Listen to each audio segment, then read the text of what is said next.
Chapter 1 The Spider Monster. My name is Chi Yuan. That day, a blue and white patrol car raced down the wide road, its siren wailing all the way. Other vehicles immediately yielded, pulling over to let it pass. Some drivers craned their necks to watch the patrol car disappear into the distance, others snapped photos of its rear to share on social media, while a few made worried calls to loved ones or checked local news alerts. Meanwhile, near the patrol car's destination, people continued their daily routines undisturbed. Esteemed viewers in the livestream, I think I hear sirens up ahead, let's go check it out. My name is Joe Hai, a burly man with a booming voice. I held up my phone, panning the camera around before focusing it on the path ahead for a few seconds. After making sure the audience could see, I turned the lens back to myself. The area was surrounded by residential buildings, bustling with people. Cars parked along the narrow pathway made the already cramped space even more congested. While interacting with the livestream audience, a worry nagged at me. I hoped it wasn't anything too dangerous, as a low-tier superpowered individual, even observing from the sidelines could be life-threatening.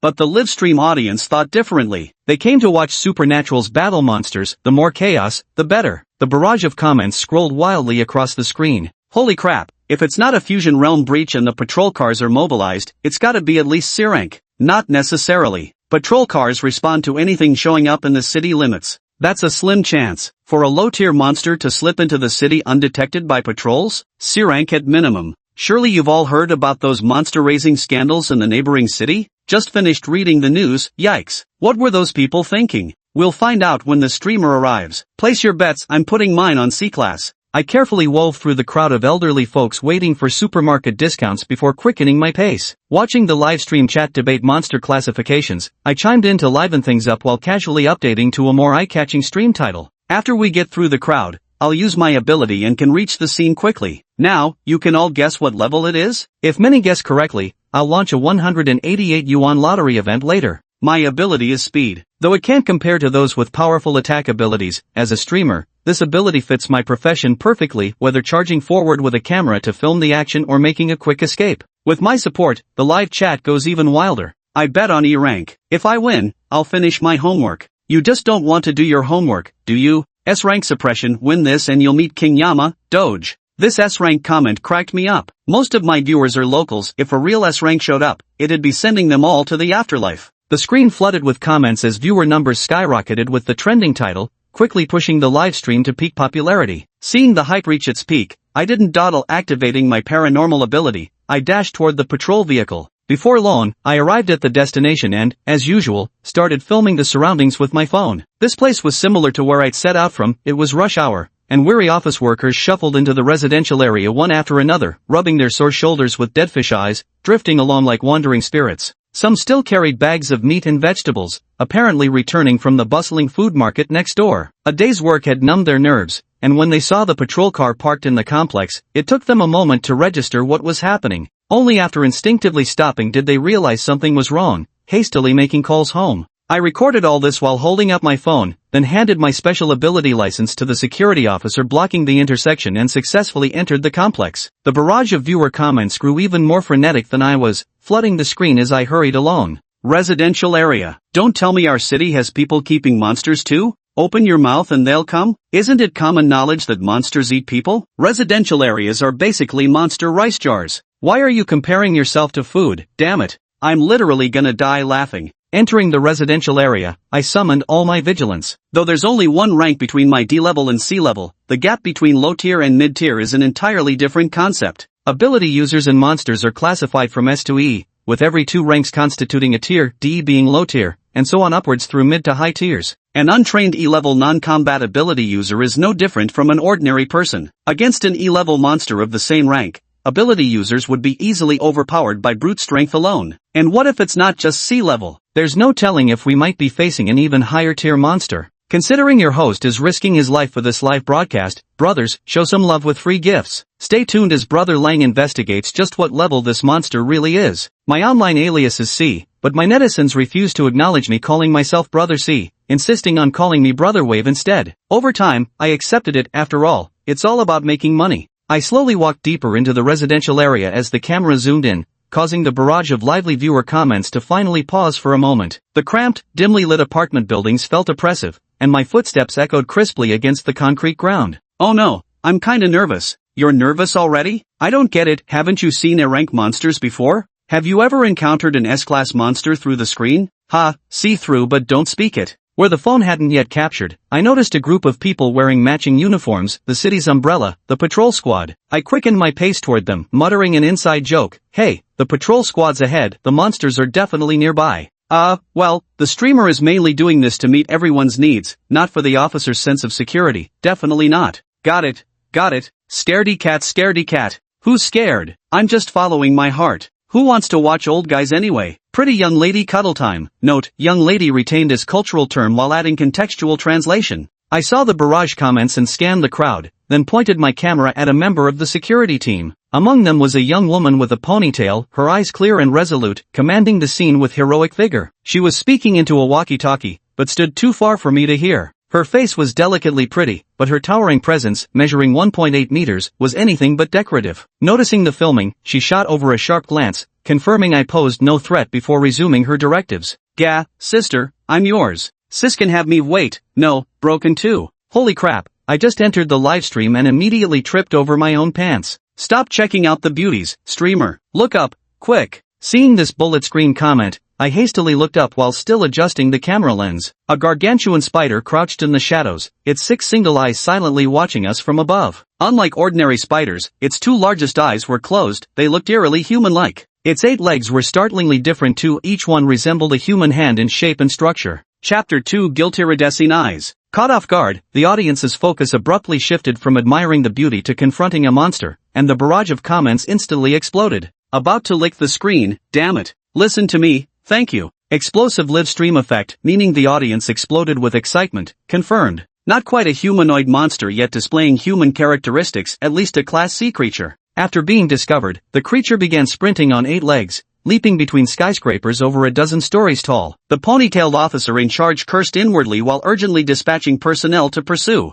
The specialized containment squad in Class B paranormal operative hadn't yet arrived. She'd originally planned to feign ignorance to lull the creature. My sudden appearance completely wrecked her strategy. Gnawing her lower lip, she suppressed the urge to swear. Among the wild espers, there were quite a few with formidable abilities. To win over these forces, the authorities granted them numerous privileges. I had no idea what the ponytailed officer was thinking, and as I followed the patrol squad, my heart was uneasy. Holy crap, can these officers actually be trusted? What if they ban my account for capturing their blunders, claiming I'm tarnishing the official image? The officers with flight and climbing abilities began to take action, restricting the monster's movements, setting up defensive lines, and surrounding the spider. The spider fought back fiercely, spewing eerie blue-green silk towards the weakest point, the exit where a struggling officer barely kept up. Pale-faced but determined to hold the defense line, the officer refused to dodge. At that moment, a fierce gust of wind blew, causing the spider silk to veer off course. The silk landed on a building, sizzling as it instantly melted a hole into the structure. Johai shuddered at the thought. I could imagine him thinking that if this had hit an unprotected officer, half their body would probably be gone.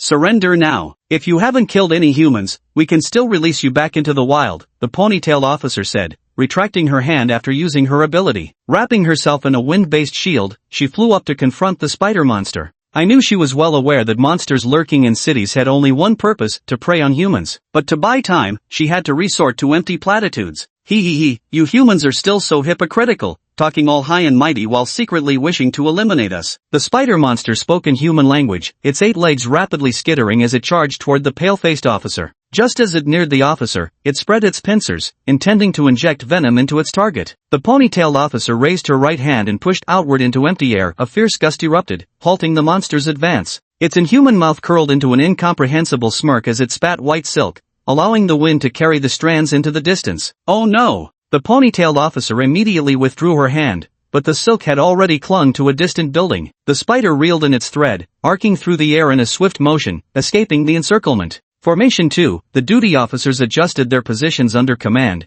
using their special abilities to impede the spider's advance. Located in a bustling urban area, the officers had to restrain the power of their abilities within a limited range. In contrast, the spider monster rampaged without restraint, binding ordinary people with white silk strands and leaving them behind to divert the officers' attention. The crowd panicked on sight, their screams and wails overlapping in chaos. Johai, utilizing his speed-based ability, kept pace and captured everything with his camera. In the live stream, opinions clashed. Some criticized the officers for not swiftly eliminating the monster, while others understood their priority was rescue. At this moment, Joe dared not crack jokes or ask for gifts. Serious occasions demanded solemnity, and he feared backlash that could land him on trending topics. Live-streaming veterans had already set cautionary examples for him. He turned his gaze toward the spider monster ahead. After leaving the residential area and entering the bustling downtown, there were no high-rises left for the spider to climb. It moved through the alleyways, spinning silken cocoons one after another. Silver-white threads draped across the paths, turning them into deadly traps. The patrol officers cut through the obstructive silk threads, rescuing cocooned bystanders,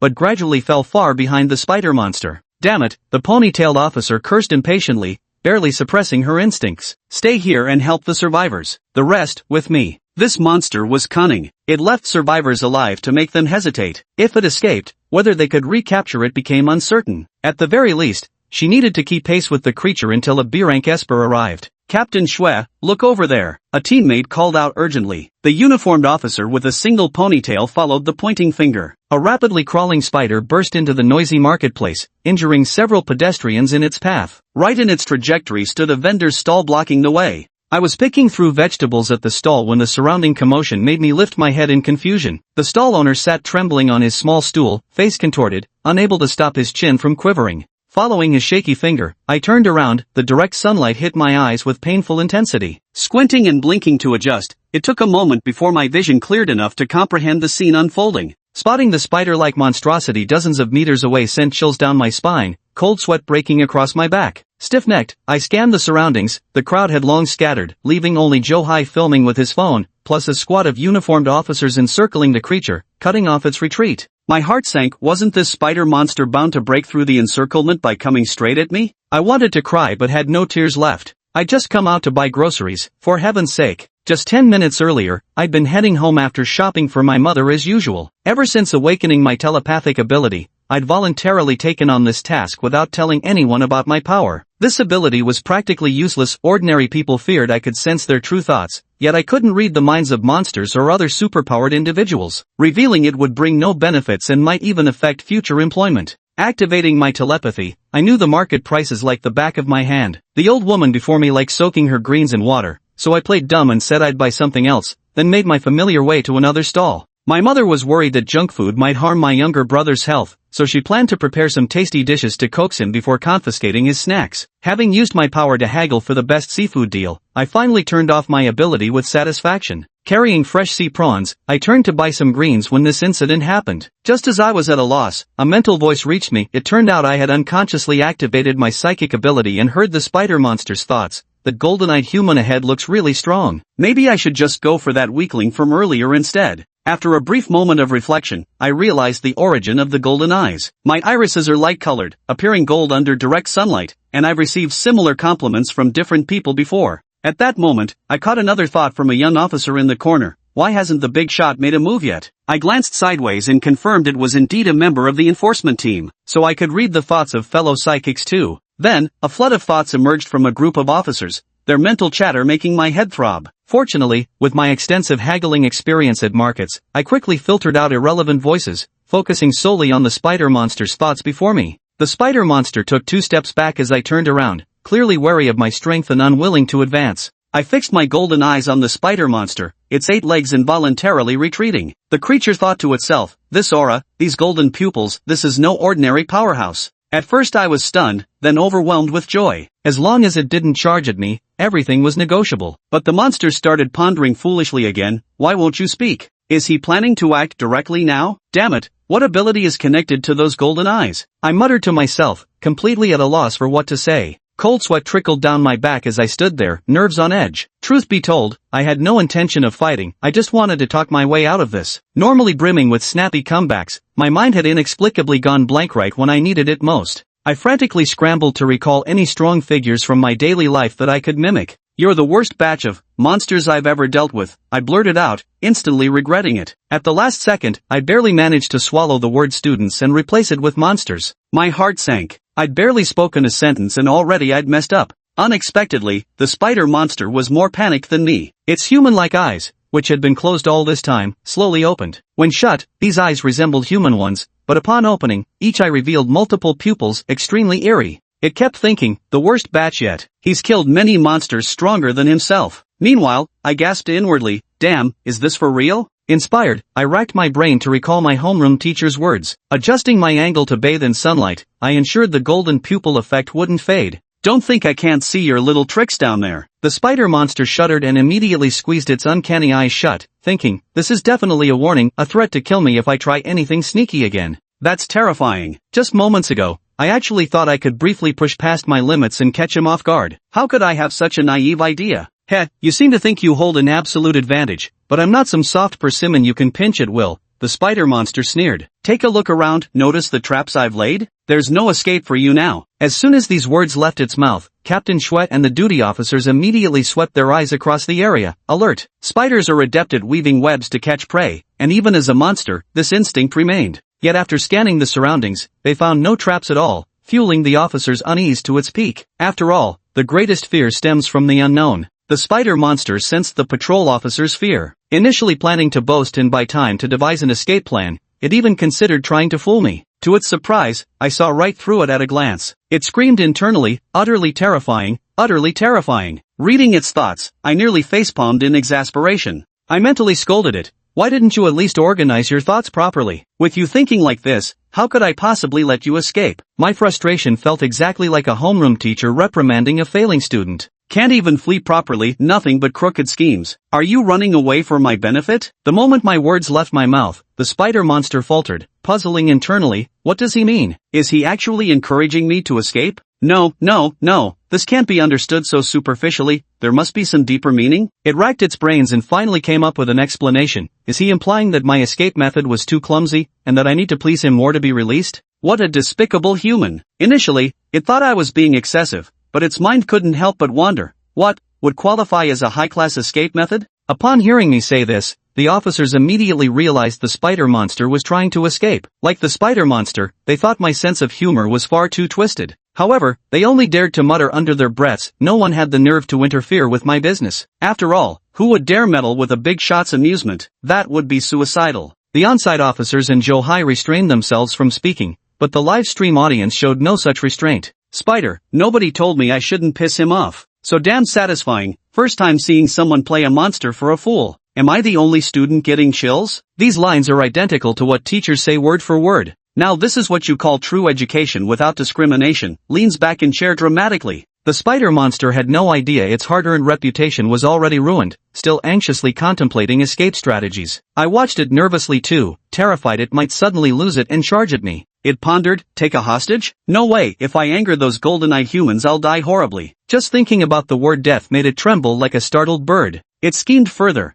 What exactly is his ability? Dragon? Fire? Doesn't seem like either. Damn it, if I knew his power I'd know how to escape. Suddenly, it noticed the shadow beneath itself and looked up at the sky. The sky was dyed golden red by the setting sun, with large clouds covering half of it, their edges rimmed with golden threads as sunlight pierced through the gaps. It seemed to have an epiphany. So that's it, his ability is related to the sun or light. I was practically biting my tongue, screaming internally, stop overthinking it, buddy, just go already. This spider kept overanalyzing endlessly. I grew anxious for it for several minutes before finally losing my composure as my nerves relaxed. I reached out to shoo away a fly that had been buzzing around me in circles at the market, but this gesture seemed to trigger the spider monster's sensitive nerves. It screamed internally, he's making his move. No, I can't just wait to die. Though it thought to rely on its jumping ability to leap high for an escape, its mind spiraled out of control, instantly envisioning a scene where I'd pierce it with countless beams of light mid-air. It wanted to charge through recklessly and create chaos to seize the chance to break free, but the moment this thought crossed its mind, the image of me utterly enraged and burning it to ashes flashed before it.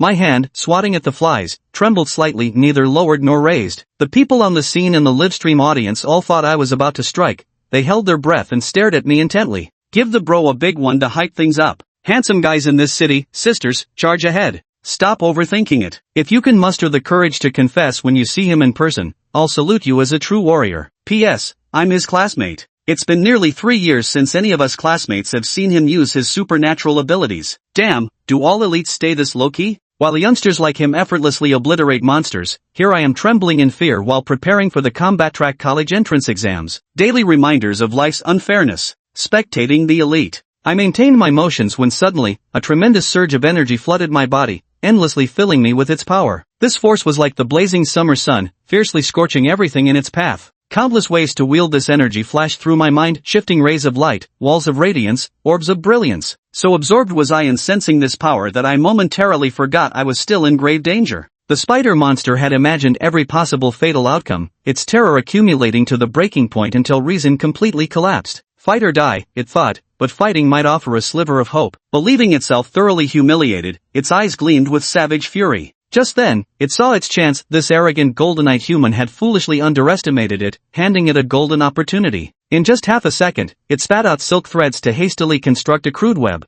then rapidly crawled along them. Those eerie human eyes on its body suddenly snapped open and it came straight for me. Its pincers spread wide as it sprayed toxic silk strands from its mouth with a puffing sound. When those human eyes opened fully, it entered its strongest state. Its observational abilities peaked at this moment, allowing it to momentarily break through to a B-grade monster's physical level. The trade-off was an inevitable period of weakness after exhausting its bodily energy reserves. Its speeding form moved too fast for the naked eye to track, leaving only after images trailing through the howling wind. Zhou instinctively clenched his fists and shouted, "So fast!" His excited commentary for the livestream burst out like a sports announcer's call. Pure physical capability. That speed has already reached B-grade monster standards. Holy shit, don't mess this up, big shot. Such a huge spider just vanished all of a sudden. TCH, I couldn't stand it earlier, kept putting on an act non-stop. Probably just a noob, eh? Before the barrage comments could float past, a dazzling wall of light rose up, blocking the venomous threads spat by the spider. Those threads could dissolve buildings specifically reinforced against monsters, yet they couldn't leave so much as a scratch on that radiant barrier.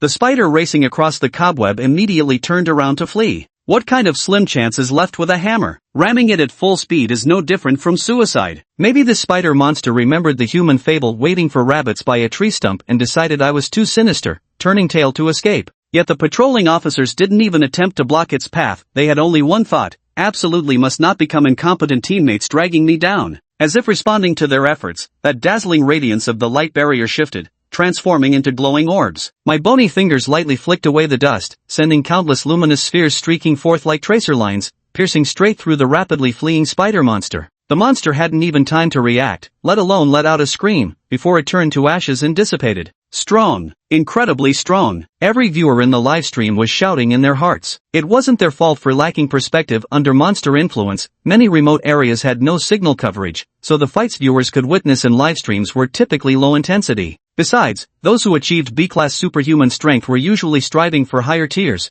Who would bother live streaming for ordinary people? In the chat room, netizens were buzzing. Some praised how thrilling it was, some lamented their own useless awakened abilities, while others debated the energy differences in ability deployment. Although the on-site officers had seen much, it was their first time encountering such a powerful young fighter like me. They believed I had the potential to become an S-class superhuman. But I don't know if it's their imagination. My golden pupils didn't seem as bright as before. After releasing that power, I reverted back to being utterly weak, like a poor man who inexplicably found millions, only to watch helplessly as the fortune vanished. Aside from feeling lost, there was a hint of melancholy, because I was a poor man to begin with. It wasn't until I looked down and saw the dead fly that I confirmed what happened wasn't just a dream. Wait a minute, if I had actually hit it earlier, wouldn't there be no corpse left? TCH, so I actually missed? If I had hit it, my supernatural ability wouldn't have disappeared. Having unfairly lost my millions, I illogically blamed it all on the fly. The officers finally snapped out of the abruptly changing situation. The scene was in complete disarray, trampled objects and resilient spider silk entangled in a chaotic mess. The vegetable vendor, who had narrowly escaped death by spider, was still trembling uncontrollably and couldn't even stand up. When the officers finally realized what happened and came looking for me, they discovered I had already vanished without a trace. Captain Shui, her hair tied in a ponytail, questioned the vegetable vendor. The vendor told her I'd left the money there and just taken the vegetables before leaving, then hastily picked up the cash to verify the amount. Zhou was still offering suggestions nearby, advising the vendor to make a sign for advertising. While cleaning up the scene, the officers chatted among themselves. The youngest officer even imagined himself in my shoes, daydreaming about life as a high-level superhuman only to be brought back to reality by an older colleague's sarcastic remark. Captain Shui grew irritable, prompting teasing from an older officer about maintaining her image unless she wanted to scare off potential younger suitors. None of them noticed two pairs of eyes watching everything intently from beneath a manhole cover. After the officers left, the two observers exchanged horrified glances and immediately decided to flee together in search of a new boss. As I carried groceries on my way home, realizing those millions were completely gone, I gathered my emotions and headed back. Our neighborhood isn't particularly upscale, but it has decent amenities. Mom raised us single-handedly and always cared about having a police station nearby. When I unlocked the door with my key, I immediately heard my little brother's excited monkey-like shouts. Really? Is Big Brother that amazing? Mom sat on the sofa in her long dress, smiling as she watched my little brother jumping around. She even said that every time I came home late, it was because I was fighting monsters, and told him not to let me know she'd shared this. I walked in with a darkened expression, putting the groceries on the table. Since when did I have this secret life? Clearly Mom had bamboozled my little brother into believing her tall tale. He was grinning foolishly and even headbutted me, asking if it was true that I fought monsters outside. I blocked him with one hand and looked at Mom, hoping for some clue. Should I expose the lie or keep up the pretense? But she didn't catch my signal, just took the groceries and went into the kitchen to start dinner. The little brother was still eagerly waiting for my reply. I originally planned to fool him like before, but today I really did slay a monster. Saying it out loud would sound like bragging, and it lacked the fun of making up wild stories like I used to. I looked down at my brother's adoring gaze and gave him a mysterious smile. He nodded knowingly, as if to say, I understand. Then I abruptly wiped the smile off my face. Just kidding. Mom fooled you. My little brother froze for a second before completely breaking down, crying out to the kitchen, Mom, why did you lie to me? Mom calmly responded from the kitchen that stories were meant to deceive. My little brother stammered incoherently, then plopped down on the floor and threw a tantrum. Cheerfully, I headed into the kitchen to help set the table. Seeing nobody was going to comfort him, my little brother crawled dejectedly toward the bathroom. Watching him leave with his face flushed red, I thought to myself, to be fooled into limping, metaphorically, by our naturally devious mother, what a foolish little brother you are. You still need so much more growing up. When Mom finished cooking and came out, she found her younger son hiding in the bathroom, and no one answered when she knocked on the door. Are you constipated? Just that simple sentence successfully broke Chieo's defenses. He had been waiting for his mother to coax him. He had no choice but to stumble out of the bathroom. The three of us spent a warm evening over dinner. Mom turned on the TV to watch an idol drama, while I sprawled on the sofa scrolling through my phone. Little brother sat in the living room doing his homework. Though I'm a high school senior, the college entrance exam has nothing to do with me. Now with monsters running rampant and the population drastically reduced, universities no longer admit more students except for those in combat disciplines or top students aiming for scientific research, all to ensure stable urban development. The college entrance examination has nothing to do with me. Now that monsters are running rampant and the population has drastically decreased, universities no longer admit more students except for those in combat disciplines or top students aiming for scientific research. To ensure stable urban development, universities no longer admit more students except for those in combat disciplines or top students aiming for scientific research. Universities no longer admit more students except for those in combat disciplines or top students aiming for scientific research. So for people like us who aren't combat focused nor preparing for research, we just need to enjoy these final days of revelry. After all, with fewer people around, the job competition isn't as fierce. I opened WeChat. The class group chat without our homeroom teacher was as lively as ever. Messages already piling up to 99 plus. At Yuan, bro Yuan, you're not being decent. In 3 years of classmates I've never seen you use your superpower. Sure Jangwon, what's going on? Quick, check out livestream 666 *** 233. Far God is about to unleash his ultimate move. With skills like this and not joining the combat division? Big brain logic I can't comprehend. Alas, lacking in sophistication, just a holy shit carries me through life. Link provided, https:// For 3 years as classmates, everyone in our class loved to fantasize about strange things. There's no way I wouldn't know. Imagining me living in a luxurious mansion, riding in extravagant cars, coming from a prominent family, those were relatively mild speculations. Even more unfathomable were those middle schooler delusions about me protecting world peace in the dead of night. Normally, I just silently lurk online and promptly crush their fantasies to prevent them from spiraling further. I had an ominous feeling. Clicking the link led me to a live stream that showed it had already ended. I opened the stream replay and dragged the progress bar to the timestamp when my classmate sent the message. In the video, golden-hued eyes gleamed radiantly in close-up, and a face both familiar and strange appeared on the big screen. My toes curled involuntarily. How I wished I could dig out a mansion from sheer embarrassment and fulfill my classmates' imaginations. Getting caught copying the homeroom teacher's comments was like being publicly executed. Although the sudden burst of power I gained saved me from complete embarrassment, it was still utterly cringeworthy with max-level Chinibu energy. I slammed my phone face down on the sofa, squeezing my eyes shut as I tried to forget the whole incident. I can focus on anything, except homework. Chi-Ao practically crawled over with ADHD energy, sneakily reaching for my phone. Eyes still closed, I precisely intercepted his hand while my other hand vengefully ruffled his hair into a mess. Go do your homework. The little brother had lost all face today, and with his rebellious streak flaring up, he puffed out his chest and shouted, "No." I remained unmoved. I have your teacher on WeChat. Chi-Ao stiffened his neck, eyes brimming with tears. There's no way I'm not doing it. His suicidal antics cracked me up. I reopened my phone to face reality. After years of being blindly hyped up, I've developed a DGAF attitude. You get desensitized to endless social humiliation. Such are the woes of being this handsome, I guess. My phone buzzed with a WeChat notification. It was a message from Ren Yang, my buddy who transferred to the combat department back in sophomore year and was now also prepping for college entrance exams like me. Ren Yang, bro, you on? I saw the video. You switching to combat? My fingers flew across the screen as I typed back. Chi Yuan, not planning to. The message had barely been sent when the other side showed typing. Ren Yang, fine, I know the combat instructors aren't as good as you. Attending class probably won't help you much anyway. That's not it, don't talk nonsense. The moment I saw the video, I knew how my classmates would misinterpret it,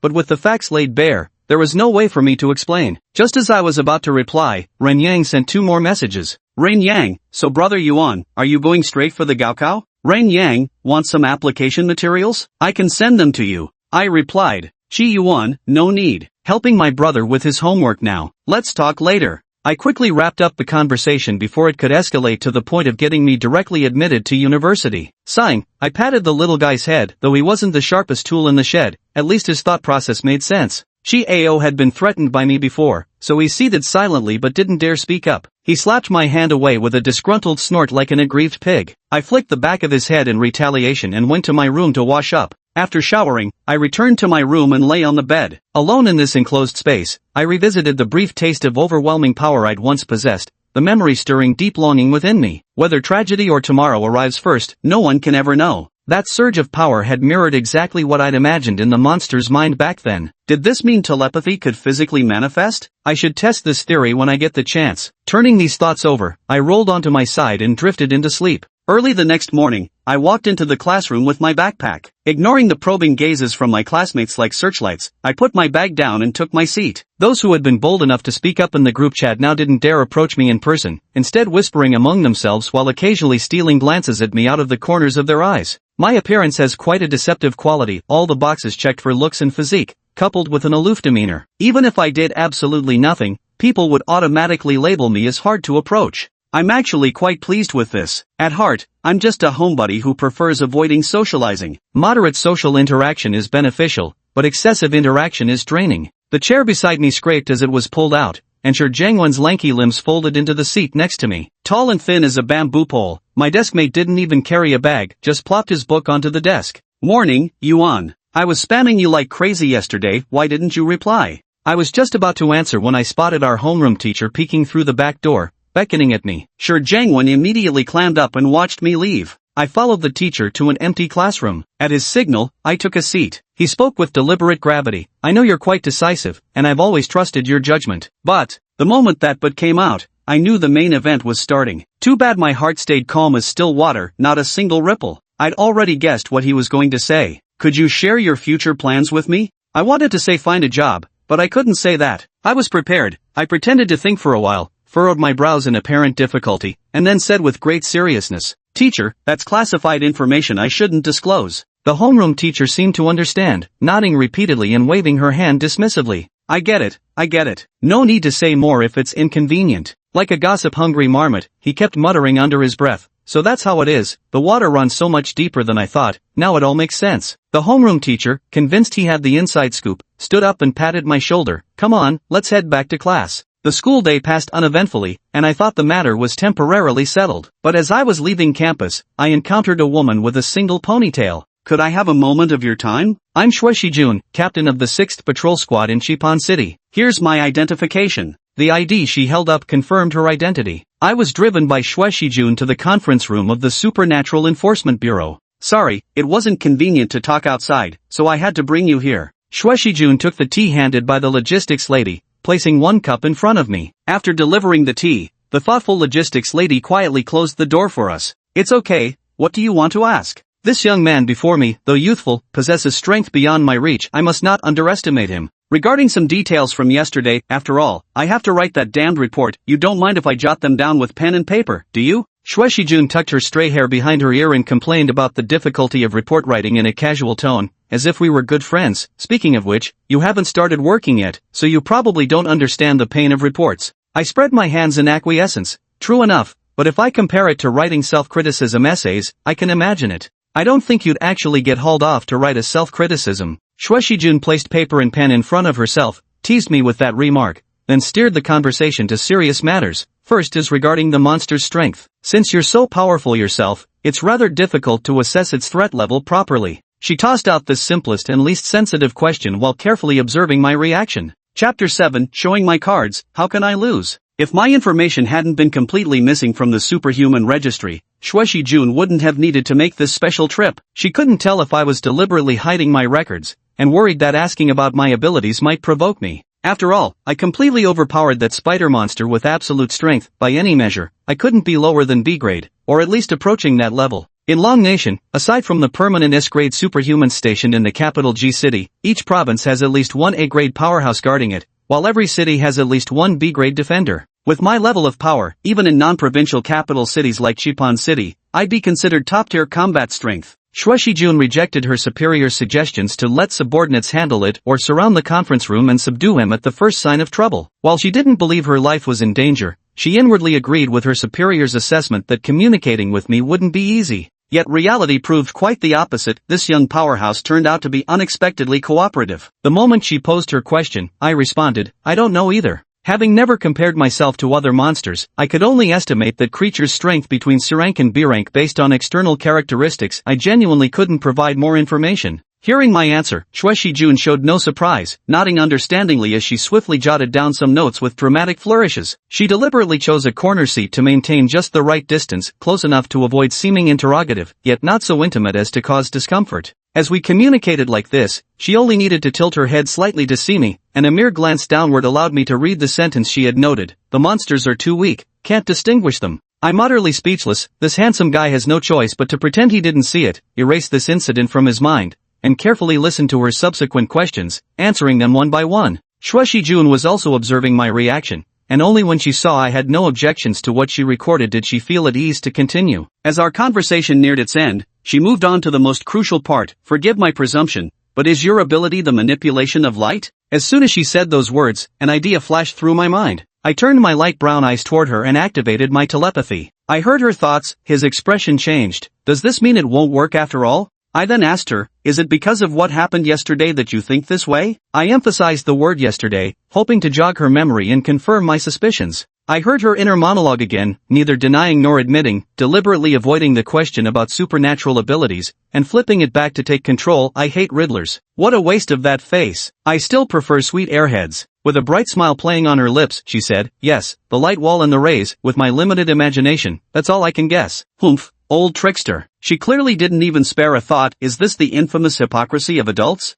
I leaned back in my chair, perfectly at ease. Her thoughts were crystal clear to me. It was like I had X-ray vision. When she's playing her cards face up, how could I possibly lose? I said, that's truly a shame. You missed crucial information. I heard her thinking, did I really miss critical details, or is this intentional misdirection to deceive me? I lifted my cup to take a sip, then paused and casually added, there's no reason for me to lie to you. As soon as these words were spoken, Shue Shijun, who had been in complete control, froze in place, her composed expression stiffening instantly. I heard her think to herself, he's seen right through me all along but never said a word. She probably felt like a clown trying to impress a master craftsman. Utterly ridiculous. Since she couldn't hide it from me, she dropped the pretense and quickly started thinking, the other party doesn't want to reveal ability-related information, and I don't have the means to extract it. Rather than leaving a bad impression, it'd be better to win them over directly and foster goodwill. Her sudden change left me utterly bewildered. I thought she'd be reflecting on what crucial information she might have missed. Instead, she continued, with your capabilities, you're more than qualified for Jidu University. The Shue family from Sui province has some connections in the capital. Why not let us handle these minor logistics for you? What do you think? As the capital of Dragon Country, G Capital is perpetually guarded by S-rank superhumans. G Capital University is the dream institution for every combat track high school student, as it offers the greatest chance to encounter S-rank superhumans. I had the capability to hide this for many years, and if not for the accident, I could have kept hiding it. Shue Shijun probably thought I didn't care about fame and fortune, so she tried to win me over through my skills. She could secure an additional special admissions spot at Jidu University without even needing her brother's influence. Her plan was simple: show my spider-slaying video to the admissions panel, arrange a conversation between them and me to confirm I wasn't a sociopath, and then see if they'd dare fail me. I sighed inwardly, feeling she wasn't focusing on her actual work but just indulging in wild fancies. So I said, "This matter isn't important. Shouldn't you be thinking about how to write your report instead?" She paused for a moment before reacting, then asked me, "How would you like me to write it?" I felt so weary, thinking how hard she was to figure out, and casually brushed her off. "Just write whatever needs to be written." She must have been overwhelmed by me too, struggling to keep up with my train of thought and regretting not delegating the task to a subordinate. With great effort, she steadied her emotions and asked, "Do you think filling in light manipulation would work for me?" I quickly activated my non-stick pan skill and said, "That's your speculation. If it turns out wrong, I won't take responsibility." She took a deep breath, forced a faint smile, and said, "All right, I understand." Then, steeling herself, she walked me near home and watched as I went upstairs. After I left, she'd probably kicked the roadside trash can hard, her eyes blazing with fury, thinking about how she would mercilessly drill her subordinates when she got back. Who told them to nickname her she-devil behind her back anyway? I remained completely unaware of the utterly inhuman experience I had subjected Team 6 to, simply returning to my familiar daily routine. Those imaginative classmates had long since pegged me as some big shot, so this incident appeared perfectly ordinary to them. After the morning's excitement, by afternoon things had calmed down as usual. Several attempts to reproduce my ability proved fruitless, leaving me with nothing but those wonderful misunderstandings among classmates. I could only attribute the previous incident to chance and set it aside for now. That day I received a package. Upon opening it, I found an ability certification card with my name and a Class C ability rating. Pulling my phone from my pocket, I tapped into messaging app to see a red dot by Shueshijun's avatar. Her message read, "I've arranged a Type 2 ability certification for you to facilitate your access to restricted zones. Could you please check for any deliveries if they arrive? Category 2? Are there different classifications for psychic ability certificates?" I searched on WonderWeb and learned that Category 2 certificate holders have access to dangerous restricted zones and permission to review certain psychic-related documents, among other privileges. The difference from Category I lies in that Category 2 certificates indicate the holder's psychic abilities remain unverified, only attested by multiple witnesses confirming their supernatural capabilities. This means apart from some classified documents and high-security facilities, there isn't much difference between me and those holding Category I certificates. I turned on my computer, found the official Supernatural Ability website, entered my ability certification number, and successfully registered an account. The website was divided into modules like Library, Trading Zone, Official Announcements, and Forum. I went straight to the forum's casual discussion section, where the posts were wildly varied. Any experts want to team up for the suburbs? Are normal people these days out of their minds, sneaking into fusion zones just to awaken abilities? Serious discussion. Is Qi Yunjing the strongest ability user in Dragon Country? No fanboys or haters. Poll, ranking of most desired superpowers. I awakened the ability to produce more soul-stirringly fragrant poop. Is there still hope for me? Unable to resist my curiosity, I clicked on that aromatic post. The replies were hilarious. Cut the crap. This is the official forum, LMAO, even more useless than my whoever I stare at gets testicular pain ability, laughing through tears, just checked. OP's from our city, which district do you live in? I'm house hunting and need to stay far away. Enough joking, just dig a hole and bury yourself, OP. No saving you. I originally intended to find some abilities similar to mine to see if there were any solutions, but I didn't expect the forum's water cooler section to be so entertaining. I kept browsing until evening without getting bored. Chapter 8, The Orphanage. With this second-class ability certificate, there wasn't much difference between me and first-class certificate holders in many aspects. Aside from some confidential documents and restricted government areas, I could freely enter dangerous quarantine zones and access certain archives related to special abilities. After obtaining my ability certificate, I registered an account on the official ability website and took to browsing the forum's water cooler section whenever I had free time, enjoying the discussions about ability-related topics. The phone kept chiming endlessly, with several messages popping up in quick succession. Whoever was on the other end had nimble fingers, as new messages kept flooding in. It was sure Jiangwen again. My deskmate loved sharing all kinds of gossip and juicy stories. Aside from occasionally overanalyzing my own affairs, most of the time I was perfectly happy to join him as a fellow melon-digging weasel in the rumor mill. But today was a bit unusual. What he sent wasn't gossip, it was serious business. Yuanji, don't forget about our urban legend expedition to Nanwu Orphanage tomorrow, right? Probing expression.jpg. Several more meaningless emoji responses followed in quick succession. Then I remembered Shi Jiangwen had contacted Run Yang about a social practice activity, and we were able to participate by offering to help with homework assignments. In any other place, I'd flat out refuse such a suicidal move, but I know this orphanage well. Rumors say all the children and staff vanished overnight for some terrifying reason, but truth is, they just relocated. I used to live near the orphanage, and my mom was quite close with the director. One evening over dinner, Mom mentioned the orphanage next door might be moving soon. People who didn't know the truth spun a bedtime story to scare kids into sleeping early, and that urban legend spread. Eventually, the surrounding residents moved away too. With fewer people around, my mom worried about safety, so our family moved too. At the time, I wanted to figure out my special ability, and somehow ended up agreeing. After all, Shi Jiangwen wasn't actually trying to get himself killed, he chose an orphanage on the city outskirts and had combat-specialized classmates joining him.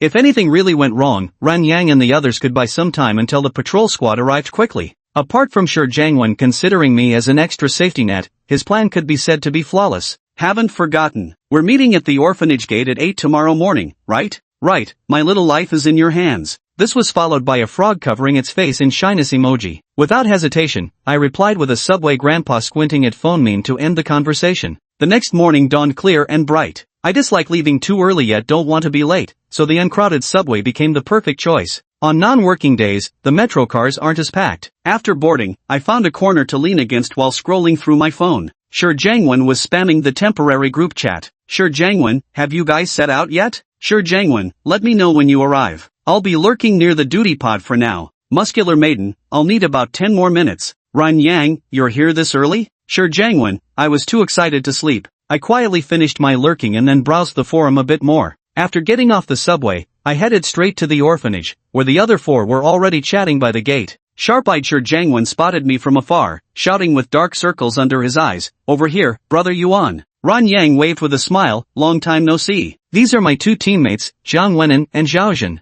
Jiang Wenin, with her neat bangs and delicate, quiet appearance, gave a slight bow upon Ran Yang's introduction, subtly hiding the large hammer behind her back. Zhao Zhen, the muscular man with a buzz cut, nodded and asked, "Shall we go in?" Let's go.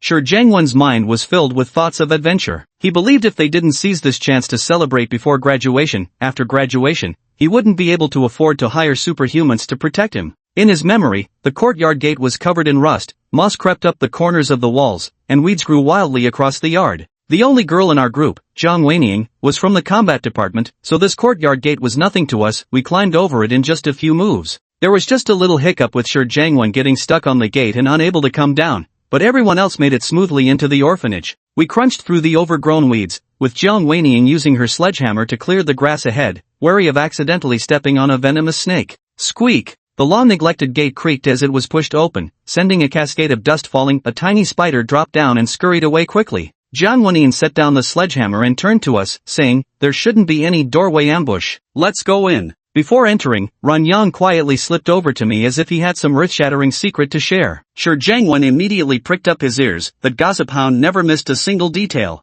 "Brother Yuan, if we encounter any mutated beasts or low-tier monsters later, hold back and let us test our combat skills first. Mutated animals are just creatures that have awakened special abilities. They lack intelligence, operate on instinct, and usually pose little threat." My lips twitched at the thought that he was overthinking things. Shi Jiangwen shrank back in disappointment and followed Zhao Zhen and Zhang Weiniang. Zhao Zhen turned his head and spotted Ran Yang talking to me, his gaze lingering briefly before he scoffed coldly. The orphanage covered quite a large area. After all, it was a public facility built on officially allocated land. Passing through the lobby, we entered a long corridor that felt oppressively narrow. We had to move in single file, with Jiang Wenin taking the lead and Ran Yang ordering me to bring up the rear. I walked at the back, constantly feeling a chilling sensation down my spine, fighting the urge to look behind me. We circled the entire first floor but found nothing. "Let's check upstairs." Jiang Wenin's arms were exhausted from holding that giant hammer, so she dropped it heavily onto the ground, kicking up a cloud of dust. The usually aloof Zhao Zhen suddenly spoke up, "We should split up." Ran Yang shook his head in disagreement. "Just because the first floor isn't dangerous doesn't mean other floors are safe too. We should still be cautious."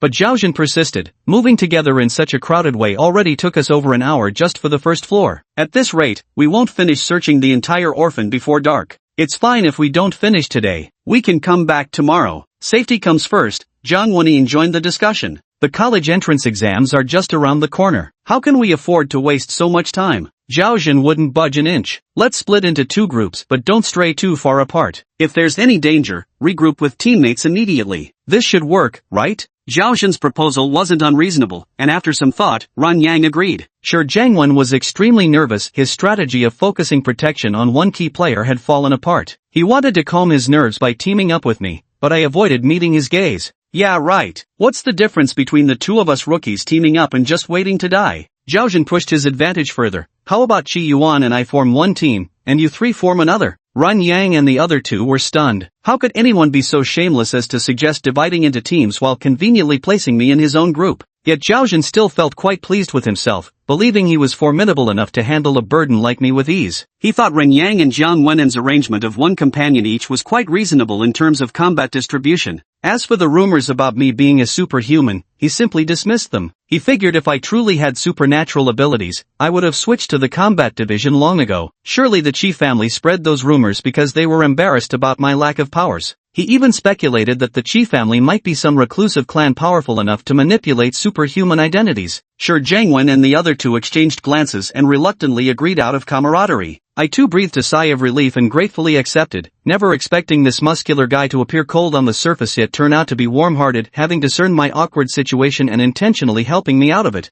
We agreed that Zhao Jun and I would search the third floor, while Ran Yang and the other two would search the second floor. At the staircase landing on the second floor, we parted ways, and I followed Zhao Jun up the steps. Keeping my eyes fixed on the stairs beneath my feet, I followed silently until Zhao Jun suddenly spoke halfway up. Has ordinary life stopped being enough for you? His words carried an implicit meaning. This only strengthened my belief that this muscular man was a good person. He realized I was an ordinary person yet didn't expose me publicly. Moreover, he was worried I might resort to extreme measures for supernatural abilities, so he deliberately sought this private moment to talk sense into me. I appreciated his kindness, but the truth was, I was just an ordinary person staring at a bankbook with millions inside, yet unable to withdraw a cent. I admit, I was desperate. Yeah, I said. Seeing me shamelessly admit it without a care, Zhao Jun's veins bulged with fury, his fists tightening. He was probably reminding himself he'd matured and shouldn't give the Qi family any leverage, forcefully restraining his temper. Verbally disgusting myself was still acceptable. Not even the Qi family would oppose a promising superpowered individual over the dignity of an ordinary person like me. The Jidulu family served as proof.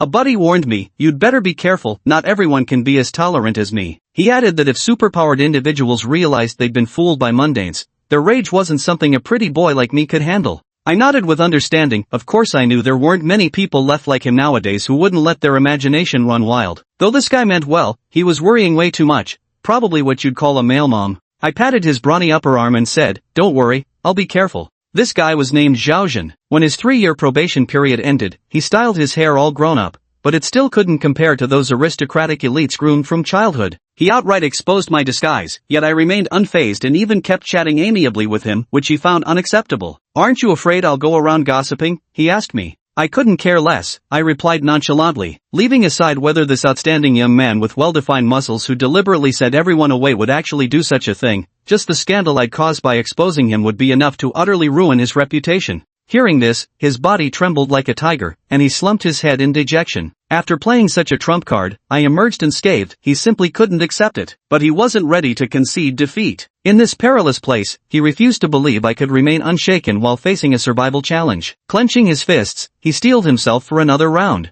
I watched as his expression shifted multiple times and silently took a few steps back. Just rejecting his kindness had already dealt him a heavy blow, but even if I were to die and be nailed in a coffin, I'd still use my decaying vocal cords to shout, no mommy boys. No more daddy vibes. I quickly tried to shift his focus, pointing ahead as I suggested, let's check the third floor first. He replied, alright, let's go. Judging by his expression, he was probably thinking, you had every chance to escape this mess, but now don't blame me for being ruthless. He might have considered sparing me out of camaraderie initially, but unless I groveled at his feet with snot and tears streaming down my face, there's no way he'd lift a finger to help. Before even catching sight of the monster, Buddy over here was already daydreaming about me being chased by it, clinging to his legs and begging for help, all while cackling with that creepy ha-ha-ha laugh of his. By the time he snapped out of it and realized I'd vanished without a trace, he'd probably still be standing there yelling, where'd he go? Meanwhile, at the 4th Duty Squad station in Qipan City, a bespectacled youth holding a file reported to Captain Pang, Captain, patrol officers have relayed a message. A convergence zone has appeared in our assigned Manhwa district.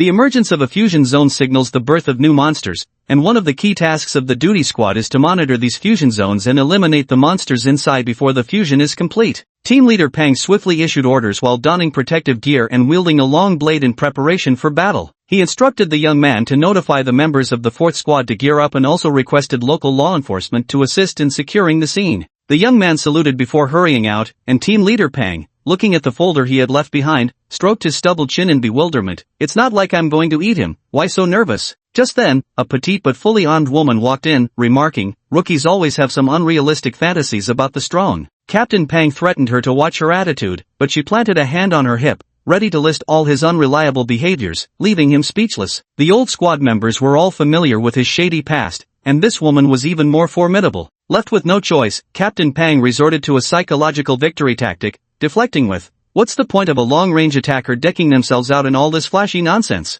The woman shot back, quit making this about me. Isn't this to prevent sneak attacks? I'm not like you roughnecks, one hit and I'd be crying for ages. Captain Pang cursed her shamelessness in his heart, but when it came to verbal sparring, he'd never won once. He even started doubting whether his subordinates had something wrong with them. In Chipan City, a fusion zone emerged. Thick, misty fog enveloped the orphanage, so dense that even the strongest afternoon sunlight couldn't penetrate it to illuminate the interior. A strange force shrouded the area, causing buildings to morph, thus the fusion zone was born. Barricades sealed off the vicinity while security officers patrolled back and forth, wary of reckless individuals trying to sneak inside. Over the years, rumors spread that entering the fusion zone could awaken latent powers in ordinary people, turning them into supernaturals. Some desperate elders came to try their luck, but the reckless youngsters showed no caution, wailing and interfering with the patrol team's duties. Not far from the barricades, two figures arrived. One was the vivacious streamer Meow Meow 2, dressed in athletic wear with wavy brown hair, waving at her camera and cheerfully greeting fans. She introduced, everyone knows about the urban legend of Chipan City, right? About 6 or 7 years ago,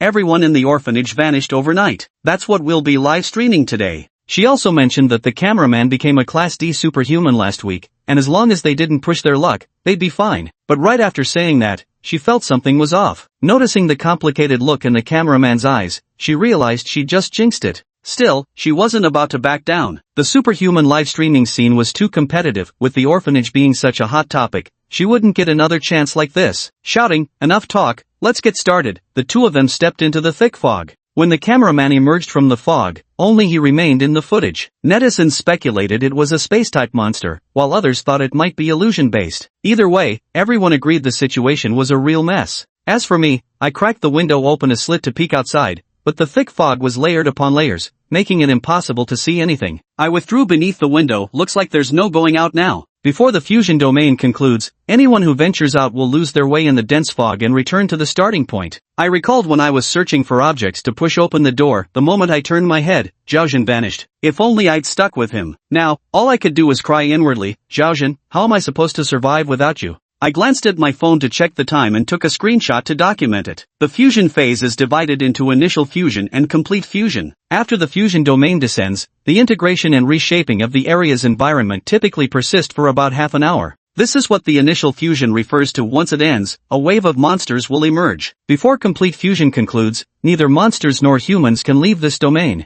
The patrol team's mission during this period is to eradicate the monsters and prevent them from escaping to harm ordinary people. Once the complete fusion ends, the fog in this area will dissipate, leaving behind the newly merged environment, though what exactly has fused remains unknown. There was a smart aleck who once waited at the entrance for the patrol team, only to be devoured by a swarm of mutated venomous snakes. I had no choice but to hide in a room and wait for the patrol team to rescue me. The room resembled a storage closet, neatly cleaned, with nothing left behind except a thin layer of dust on the shelves. I brushed away the dust in the corner, sat down to rest, and prepared myself for the coming escape battle. The room was so quiet you could hear a pin drop, and this unusual silence weighed heavily on my heart. After Zhaozhen and I got separated, it made sense for both of us to lie low alone. Ren Yang and the other two could have easily moved during the initial safe phase of the fusion, but now there wasn't even a sound from the hallway or stairwell. Either the sound couldn't reach us, or they had been separated too. In any case, both possibilities confirmed my suspicion. The fusion zone was plagued by spatial disarray. The oppressive silence frayed my nerves. It felt like an eternity before I finally snapped to attention at a rustling sound by the door. Gripping the broom that had caused my split with Zhaozhen, I melted deeper into the shadows. At this moment, sorry for everyone's concern, I'm fine. A voice came through. It turned out that Meow Meow Rabbit had entered and noticed the camera operator was missing, so she quickly took out her phone and joined the live stream. After confirming the camera operator was safe, she sent him a WeChat message, then logged into the live stream account via her phone and reassured the fans in front of the camera. Got lucky this time, a guy on duty and I got teleported to the same place. Type relieved in the chat, please. After speaking, she aimed the camera at the person beside her. The young man adjusted his glasses and greeted the camera awkwardly. I'm Zhuang Hong, a trainee member of the 4th Duty Squad. What else should I say? Most of the bullet screen comments were discussing the two of them. Aside from a few scattered perfect match remarks that annoyed fans, the majority were marveling at how lucky Meow Meow 2 was. The two began to move, with Meow Meow 2 walking behind while whispering to fans, the initial fusion is almost over, we need to find a place to hide quickly. They hurried to the front of a room. She took 2 steps back and shone her flashlight on the door while Zhuang Hong stepped forward to twist the handle. The dim room loomed like a beast waiting to devour its prey. They hesitated outside for a moment before deciding to enter. Wait, before they could step inside, a noise came from the neighboring door. Just as they turned to look, a whistling sound cut through the air from the dark room. A ghostly hand shot out, lunging straight for Zhuang Hong. Zhuang Hong was startled, his eyes widening as he instinctively dodged the attack just in the nick of time by twisting his body sideways. The ghostly hand failed its ambush, waved a few times in midair, then retracted back into the room. After evading, Zhuang Hong quickly retreated several steps to move out of the ghost hand's striking range. As a combat major graduate, he immediately recognized this as a D-class monster, a ground-bound spirit. Though this particular spirit had C-class strength, it was classified as D-class because it was confined to its place of origin and couldn't leave. While monsters could potentially break through their level restrictions and advance in strength, the classification system was crucial for the rapid response team's cleanup operations. After all, newly spawned monsters could rarely break through their levels within a short time frame. A room-bound spirit had appeared in the room. Clearly they had miscalculated the timing, for the initial fusion had already ended. Meow Meow Rabbit let out a long sigh of relief and patted her chest to calm her startled nerves. The two who had narrowly escaped death turned their gaze toward the spot where their savior stood. With a creak, the neighboring door opened, and I stepped out from an equally dimly lit room. The moment I stepped out, I was nearly blinded by Meow Meow Rabbit's flashlight. Squinting, I turned my head away, but keeping my guard up was second nature. Against my better judgment, I found myself watching their movements warily out of the corner of my eye. Not that it would do any good if a real fight broke out. 2 ability users could easily thrash me without breaking a sweat. Ah, the sigh of the weak. The bunny girl's mouth fell open slightly, utterly stunned by my presence. My sculpted, model-perfect features tilted slightly downward as I raised my sword-like brows imperceptibly, those piercing platinum eyes cold as winter stars sweeping over them with chilly detachment. When they remained frozen in silence, I sighed inwardly at their dull-wittedness. This silent derision made the bunny girl wish she could vanish through the floor. Her fingers clenched unconsciously around her phone, where barrage comments kept flooding the screen. Hiss, that aura definitely not ordinary. Did bunny girl hit the jackpot? First of all, I'm not into guys, not looking to fence, but damn, this dude is seriously handsome. Got it, gay dude. Zhuang Hong was the first to react, saying, sorry, we've caused you trouble. Ha, my mind was full of questions, but I decided to deal with the flashlight issue first. Can you stop shining that on me? The rabbit-like cat I called out stared straight at me, flustered before finally fumbling to turn off the flashlight. It offered an awkward yet polite smile, repeatedly apologizing, sorry, I didn't notice. It's nothing. My sudden voice startled them. It made sense they'd use flashlights to investigate the disturbance. I didn't take it to heart and turned to look at Zhuang Hong instead. I'd noticed earlier that this young, capable officer's uniform looked incredibly comforting, like a ray of sunlight piercing through the abyss, casting light onto my lifeline. A little embarrassed, I hinted to the officer on duty, this place is dangerous. Social disgrace aside, though I didn't have much of an idol's pride to uphold, I still had a shred of it. Zhuang Hong surveyed our surroundings vigilantly and nodded solemnly. You're right, okay. Trying to show off while asking an expert for help really does invite divine retribution. I tossed aside what little pride I had left and said, I'd like to tag along with you. The Meow Bunny, who hadn't participated in the conversation until now, rushed to my front upon hearing these words as if they were heavenly music, nodding vigorously like pounding garlic. Okay. Girls are indeed easier to talk to, I thought with relief. I was really afraid they'd leave me behind, but now that I think about it, having a dad friend tagging along isn't so bad after all. Zhuang Hong didn't expect me to agree to travel with them. His slow reaction seemed to me like reluctance to take me alone. Among the 3 of us, I didn't realize I'd been assigned the rear position. I naively thought it was just the noob being protected by veterans, which made perfect sense. With the preliminary merge completed, Zhuang Hong could finally begin his real work. He'd been eager to regroup with his companions to clear monsters while worrying about Meow Bunny's accommodation. Now he could finally relax. Zhuang Hong led the way at the front, while Meow Meow Bunny nimbly followed to film, leaving me strolling along as if taking a leisurely walk. There was no helping it, they zigzagged their path,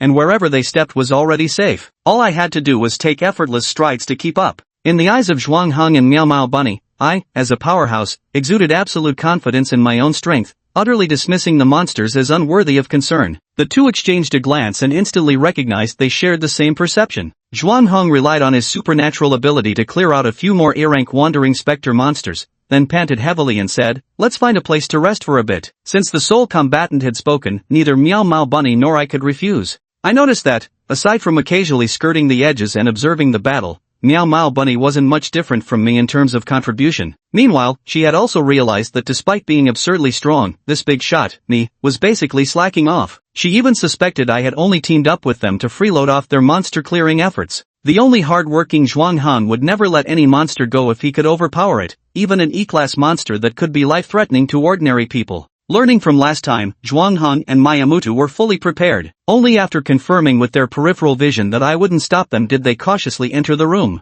The room was well furnished, with a desk placed right by the entrance holding paper and pens. Beside it stood a 2-meter-tall bookshelf packed with books of all kinds. Even the storage room had been cleaned out. So how did this room still have so many things? Puzzled, I took 2 steps forward and leaned closer to the bookshelf. How to communicate with children, 108 ways to prepare baby food, communication skills, and ways to persuade others. Alongside these parenting books stood a row of financial magazines, all curiously free of dust. During her rare break, Meow Meow Rabbit, ever the expert at engaging with her audience, circled the room and glanced at the screen to respond to a few comments. Zhuang Heng picked up the diary from the desk, flipped through a few pages, and noticing my hand on the bookshelf, lowered his voice as we discussed. There's a hypothesis that fusion zones are actually phenomena caused by the overlapping of present and past timelines. If these really were left behind by the orphanage director back then. After saying this, he handed me the diary in his hand. It was clear he cared deeply about the orphanage affairs. I immediately understood. No wonder so many things had been left behind, and aside from the spatial disturbances, the reason why the orphanage's environment hadn't changed much after the initial fusion became clear.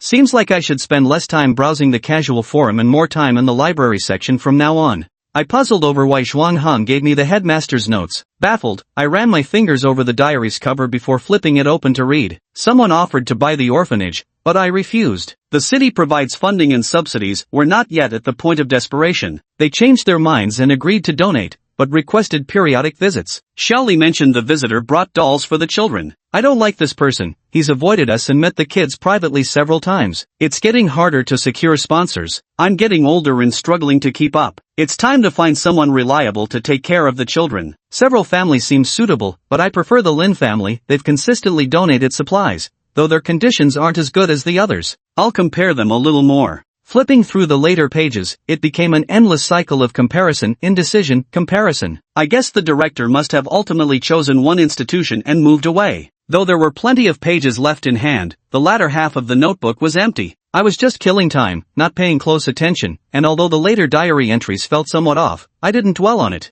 As I turned the pages, the last one bore only a single line. Enjoying my diary that much? My scalp prickled, a chill surged from the depths of my heart, and I nearly flung the notebook away. If this were an infinite flow scenario, I might have paused to analyze it rationally. Unfortunately, it wasn't. One of the cardinal rules of civilian life is to avoid prying into matters you shouldn't know about. I placed the notebook back on the table, intending to report everything to the duty squad once I stepped outside. My action seemed to flip a switch in Zhuang Heng. He immediately stood up and asked me, "Are we leaving now?" He suppressed his curiosity about why I was so concerned with the orphanage, deciding to wait until we were outside before pulling out the notes for a closer look. What's more important now is to eliminate the monsters in the convergence zone. He had rested long enough and grew restless, just waiting for my command. Alright, let's go. As someone completely outmatched in combat, I wisely complied with the orders of the security team members. The three of us stepped out of the room and found the corridor entirely different from before. I looked around and easily located the door number. The spatial disturbance had transported us to a first-floor hallway. Zhuang Heng felt along a section of the wall and said, "This is the covert signal left by my teammate. I want to follow it and investigate." With that, he stood up and walked ahead. I immediately matched his pace, while Meow Meow Rabbit had no choice but to follow as well.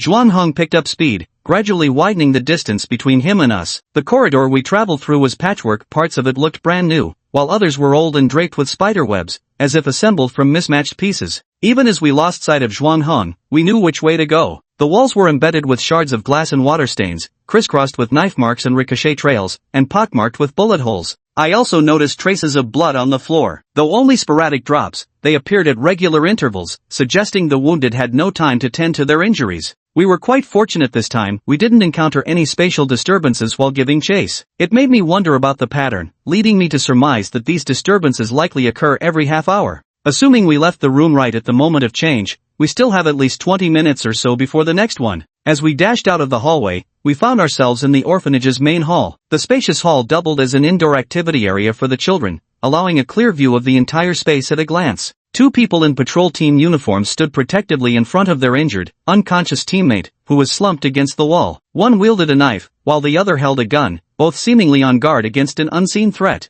The field was completely deserted except for the three members of the duty squad, no monsters or humans in sight. Zhuanhong pushed up his glasses and scanned the surroundings, still finding nothing. Yet he trusted his teammates wouldn't act without reason. Since they'd allowed their injured comrade to rest against the wall, it meant the wall's edge was safe. Zhuanhong concluded he could approach his teammates by skirting along the wall's edge. The moment he took his first step, his teammates shouted in warning, "Don't come any closer. Get back now." But it was already too late. A figure erupted from the ground, swinging blade-transformed arms straight at Zhuanhong. Clang! Like shards of a broken mirror, the blade struck the metal shield, leaving a white scratch. Seeing the failed attack, the figure retreated again. Zhuanhong withdrew the metal shield, only then noticing the shallow layer of water on the ground. Across the corridor, a pipe lay silently on the smooth floor, trickling water. It's a D-class monster, mirror ghost. First retreat and get rid of any reflective items on you. The two teammates each spoke one sentence, emphasizing the critical point. Zhuanhong trusted the senior's judgment and stepped back. He. The ghost's laughter was right at his ear. Zhuanhong instinctively used his ability to manipulate the metal he was carrying, raising a metal shield to protect himself. Unexpectedly, the mirror ghost didn't attack. "Where are you?" Zhuanhong quickly scanned his body, searching for anything that could reflect light. He. The sound was closer now. Zhuanhong looked up. The mirror ghost emerged from the makeshift metal shield he'd raised, its mirror blade aimed straight at his head. The metal extension on the glasses blocked the mirror ghost's blade, and Zhuanhong quickly withdrew the metal shield. The mirror ghost, losing its support, collapsed to the ground. Bang bang bang! The armed officer reacted swiftly, seizing the opportunity to fire several shots. Just as the mirror ghost was about to be finished by the enhanced bullets, a pair of ghostly hands reached out and pulled it away. The bullet struck the ground, shattering the floor tiles before ricocheting off the sturdy concrete. The vengeful ghost has appeared. The knife-wielding officer immediately advanced, slashing in pursuit, while another officer turned his gun barrel toward the vengeful spirit. After pulling mirror ghost out of the bullet's trajectory, the vengeful ghost released it. The vengeful ghost seemed to know it would become the primary target and fled swiftly, preventing the knife-wielding officer from sticking to it. Mirror ghost submerged into the water's surface and vanished from sight, only to reappear moments later beside the gun-carrying officer's feet. The well-prepared officer drew his dagger and blocked mirror ghost's assault while multitasking by commanding his teammate, "Don't worry about me, kill the vengeful ghost first." This was the order given to Zhuanhong, who had already coordinated with the armed duty officer. Unfortunately, the creature's physical prowess had always surpassed that of humans, and the armed officer failed to pin down the vengeful ghost in time, missing the critical opportunity. The ghost activated its supernatural ability, Ghostly Veil, and vanished from their sight. As the resentful spirit broke free, the mirror ghost also slipped beneath the water's surface. Everything had returned to square one. Seeing Zhuanhong stop, I was about to follow when it "Don't come over" halted my steps. From a distance, I watched as Zhuanhong was ambushed twice in quick succession. Silently, I found cover and checked myself for any reflective objects. It's too dangerous, better not go over and feed the enemy. Let's observe the situation first. If I can land the killing blow at a crucial moment, it would at least be some repayment for the officer who's been protecting me this whole time. Meow Meow Rabbit glanced at her live streaming phone, hesitated for a moment but decided not to discard it. The constantly lit screen from the live stream didn't reflect light noticeably, plus her phone case should provide enough cover, it should be fine. The armed officer escorted Zhuanhong to join up with the firearm-carrying officer. The three of them formed a fan-shaped defense around their injured teammate. "Brother Zhang, brotherly, watch out for my metal gear." Zhuanhong warned his teammates about his reflective metallic equipment. The patrolman nicknamed Brother Zhang waved the knife in his hand and said smugly, "Hand over the metal, and I'll enhance its matte capabilities for you. Be careful, don't get ambushed while upgrading it again," Brotherly warned his teammate. "Relax, aren't you guys here for backup?" Brother Zhang dismissed the concern with a casual wave. Zhuanheng's arrival had eased the pressure on them, allowing Brother Zhang to loosen up a little. Chapter 13, A Sudden Turn for the Worse. The two monsters didn't give them enough time to adjust. Just as Brother Zhang touched the metal, a new round of attacks came. Brotherly reacted swiftly, blocking the assault while hurriedly supplementing Zhuanhong with information. Mirror ghosts must first extend their heads through the mirror surface. Dealing with a single mirror ghost isn't difficult, the main problem is the phantom illusions cast by resentful spirits coordinating their attacks, catching us completely off guard. Got it. Zhuangheng put on the enhanced glasses and caught the metal piece tossed back by Brother Zhang. He fashioned it into a metal bracelet and slid it onto his wrist. Brother Zhang, brotherly, you two tend to your wounds first. I'll keep watch. He noticed both of them had knife wounds, they couldn't keep bleeding like this. What are you talking about, kid? This little scratch is nothing, brotherly said, directly covering Brother Zhang's mouth. No, you do need it. It didn't take long to treat the wounds. After blocking several attacks, Zhuangheng felt his teammates standing by his side again. Just like the three on the field, they'd been facing this monster for so long, the mirror ghost had sustained only minor injuries, while the grudge ghost had barely shown itself once, let alone delivered any finishing blows. Meow Meow Rabbit's phone was streaming this scene live to the audience. I don't get what this guy's still waiting for. Zhuangheng worked so hard for nothing. Why isn't he going in? Have you ever considered that he might just be trash? Damn. Then why's he pretending? No way, no way. That orphanage has been empty for years. He'd have to at least be an ability user to enter that fusion domain. So the only options are god-tier player or complete scrub? Brotherly analyzed the situation and proposed a plan. Xiao Zhuang, you hold the defense. I'll carry someone on my back, and old Zhang, adapt as needed. We'll move out sticking close to the wall. This terrain puts us at a disadvantage. Earlier, the two of us couldn't move Xiao Zhao out, so we took defensive positions here. Now with three of us, there's no need to fight to the death with it. Got it, replied Brother Zhang and Zhuangheng, immediately moving to cover Brotherly as he lifted the injured teammate onto his back. The two monsters detected their movements and abandoned their slow erosion of will and stamina, launching fierce attacks instead. Brotherly struggled to defend himself and became the primary target. Seeing the unconscious Xiao Zhao getting wounded, he had no choice but to set him down and drag him along. The slippery ground allowed faster movement, but it also exposed Xiao Zhao to a wider attack range. The mirror ghost shifted its focus to this new vulnerable target. Xiao Zhao was in a low position, requiring the three men to bend over to guard him, which was even more uncomfortable. Brotherly had no choice but to ask the strong and sturdy Brother Zhang to carry Xiao Zhao before setting off. Brother Zhang, being tall and robust, could minimize the risk of tearing Xiao Zhao's wounds open again. The human-devouring monsters wouldn't simply let prey slip away from their jaws. When Zhuangheng noticed the mirror ghost attacking, he observed that the grudge ghost stopped covering for it and disappeared. Combined with the frenzy of attacks earlier, he speculated that the grudge ghost was preparing for a major move. Hurry up! I shared Brother Lee's urgency. Without the grudge ghost's assistance, against three quasi-D-class and D-class ability users, a mere D-class monster like the mirror ghost stood no chance of stopping them. All three of them were well-trained members of the duty team. While they might not be a match for some elite civilian ability users in one-on-one combat, their coordination was absolutely top-notch. Even while running and defending, they could maintain formation, advancing and retreating in perfect unison. Yet they failed to realize they had been running so long without leaving the hall. The two in the corridor watched as they circled the hall once and ended up in the very center, farthest from the door.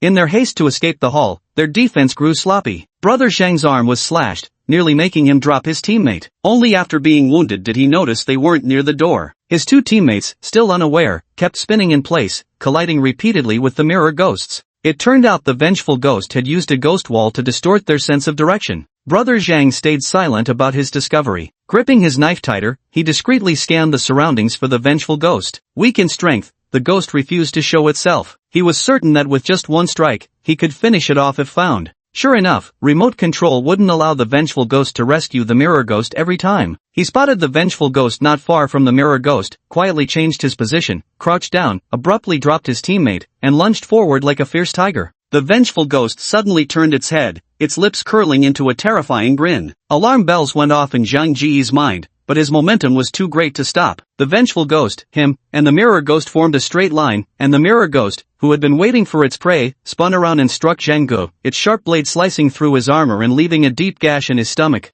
Zhang Gu adjusted his stance, avoiding being cut in half, but the injury was still severe. He collapsed to the ground in pain, clutching his wound to keep his insides from spilling out. The situation changed too quickly. Zhuang and the others watched Zhang Gu suddenly lunge toward an empty spot, only for the mirror ghost to whirl around and slash. Zhuang managed to control metal to block the strike just before Zhang Gu was killed. The ghost wall effect vanished, but before the two could regain their footing, the monster launched a fresh assault. The stalemate shattered, and the situation took a drastic turn for the worse. Elderly and Zhuangheng scrambled desperately, their movements increasingly frantic and disorganized. Meow Meow Rabbit watched anxiously from the sidelines. As merely an E-tier hydrokinetic, even her water splashes could accidentally hinder rather than help. She was utterly powerless to intervene. She shot me a fleeting glance, recalling the barrage of comments on the live stream, hesitating to beg for my assistance. Yet Zhuang Heng's predicament worsened by the minute. With Elder Li's right hand injured, only Zhuang Heng remained holding the line. Exhaustion weighed heavy on his limbs, each breath labored as his movements slowed to a dangerous crawl. I glanced at the time on my phone, flipped it face down and pushed it aside. Just a few more minutes was all I needed, if my guess was right. Chapter 14, Old Acquaintance. But misfortune struck. While Zhuang Heng blocked the attack to protect the 3 wounded, he couldn't defend himself in time and was ambushed by a rarely seen vengeful spirit. Meow Meow Rabbit couldn't bear to watch. She looked up and met my trouser leg, her eyes brimming with hope, wondering if I could save them. I wasn't sure myself, but I had plenty of experience pretending to be strong. A few seconds, maybe a few minutes, if I could buy enough time and my gamble paid off, everyone might make it out alive. I've been under their care for so long, I'm doing this job for them. The recent batches of monsters keep getting worse. I walked slowly toward the hall, pausing at the entrance while activating my telepathy. The spiteful ghost was having the time of its life. Normally, this weak-bodied spirit either cowardly ambushed people or watched higher-level monsters devour humans, rarely getting chances to torment humans directly, let alone their natural enemies from the enforcement squad. It had been chased by the patrol team for so long, finally seizing an opportunity, only for me to interrupt it. With a gloomy expression, it glared at me and hissed sinisterly, "Don't rush. I'll treat you soon, give you an emperor's experience." After speaking, it licked the blood off its hand. The Mirror Ghost, the highest output presence on the field, was much calmer than the Grudge Ghost. It had faced humans in direct combat many times before. If it gave in to impulsive recklessness, it would have been slain long ago. Something about my words struck it as faintly familiar, and it quickly shouted, "Grudge Ghost, stop playing around for now." I walked out slowly, paying them no mind whatsoever. The Mirror Ghost immediately sensed something ominous. Though the resentful ghost had its fun interrupted and was visibly displeased, it still heeded the Mirror Ghost's warning. Were it not for the hunting strategy proposed by the Mirror Ghost, it would still be relegated to playing a minor supporting role at the fringes. The monster's vision far surpassed that of humans. Even in the dimly lit corridor, they could see me clearly. With each step I took, my humanoid silhouette became increasingly distinct. The Mirror Ghost's entire body suddenly spasmed uncontrollably, its limbs flailing wildly, arms swinging so violently it nearly slashed the resentful ghost, feet stomping puddles onto the floorboards as it screamed through distorted vocal cords.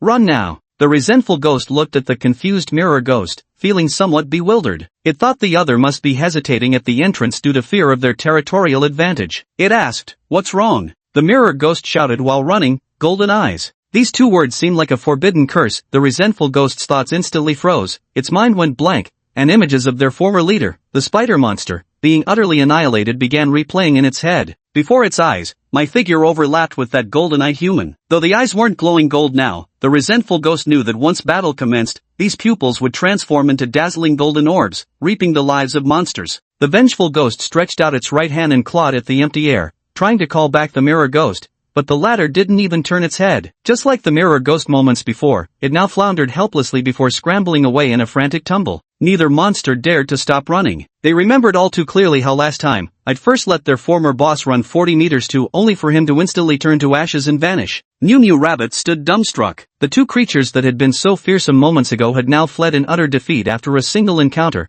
too terrified to even face direct combat. She tiptoed to my side and whispered, "Aren't you going after them?" The Mirror Ghost and Vengeful Ghost probably cursed her in their hearts as the real monster upon hearing that. Zhuang Heng and Brotherly, fearing they might become hostages and burden me, dragged their teammates toward me as the monsters left. Hearing Meow Meow Rabbit's words, they also looked at me. I hadn't expected these 2 monsters to know about that incident. While secretly relieved, I kept up the act. Sweeping the stray hair from my forehead with a hand, I calmly said, "Let them run farther first, or else it'll be too easy." The monsters hadn't left yet. Now wasn't the time to drop the act. The 2 monsters, eavesdropping as they ran, seemed electrified by my words and bolted away full speed. Though I maintained my composed, boss-like demeanor on the surface, internally I was pleading, "Bring on the spatial distortion already, I can't keep this up much longer." As if responding to my expectations, a strange ripple effect occurred, and the 2 monsters vanished from sight. Damn this spatial distortion. Everyone present sighed inwardly, having missed a golden opportunity. The livestream audience felt the same way. The comments section was first flooded with question marks.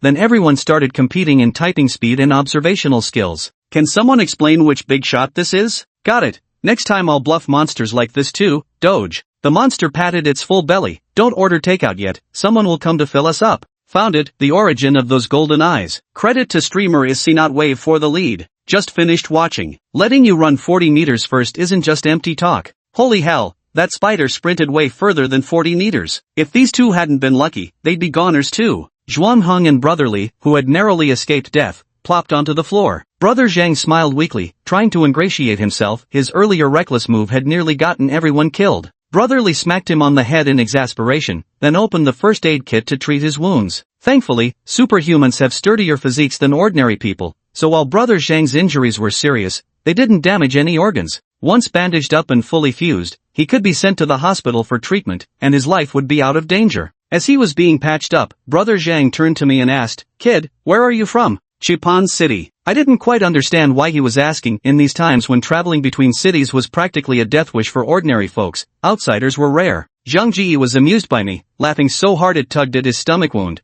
making him suck in a sharp breath of pain. He asked again, I meant, "Are you a combat student or someone from the Supernatural Association?" I grasped his meaning and shook my head. "Neither," I replied. The people around us looked surprised. Someone so young who wasn't even a combat student? Could he have graduated that early? I could read their thoughts at a glance and volunteered an explanation. "I am a student, just not in the combat track." Mew Mew Rabbit wore an I see expression, then realizing the complexity of the matter, immediately shut her mouth. She was probably thinking about the nation's secret program to nurture geniuses and the rumors about the Visible Nine and Hidden Nine. Zhuang Heng and Brother Li also silently connected the dots to that very rumor. Only Brother Zhang burst into laughter, giving me a thumbs up. "Then you're pretty awesome, strong enough without even majoring in combat." His remarks sent shockwaves through the other three, who were likely screaming internally, "Shut up, can't you see we're live on air?" Live streams never lack self-proclaimed know-it-alls and conspiracy theorists. Tisk, pure student talk. I can only say those who understand just know.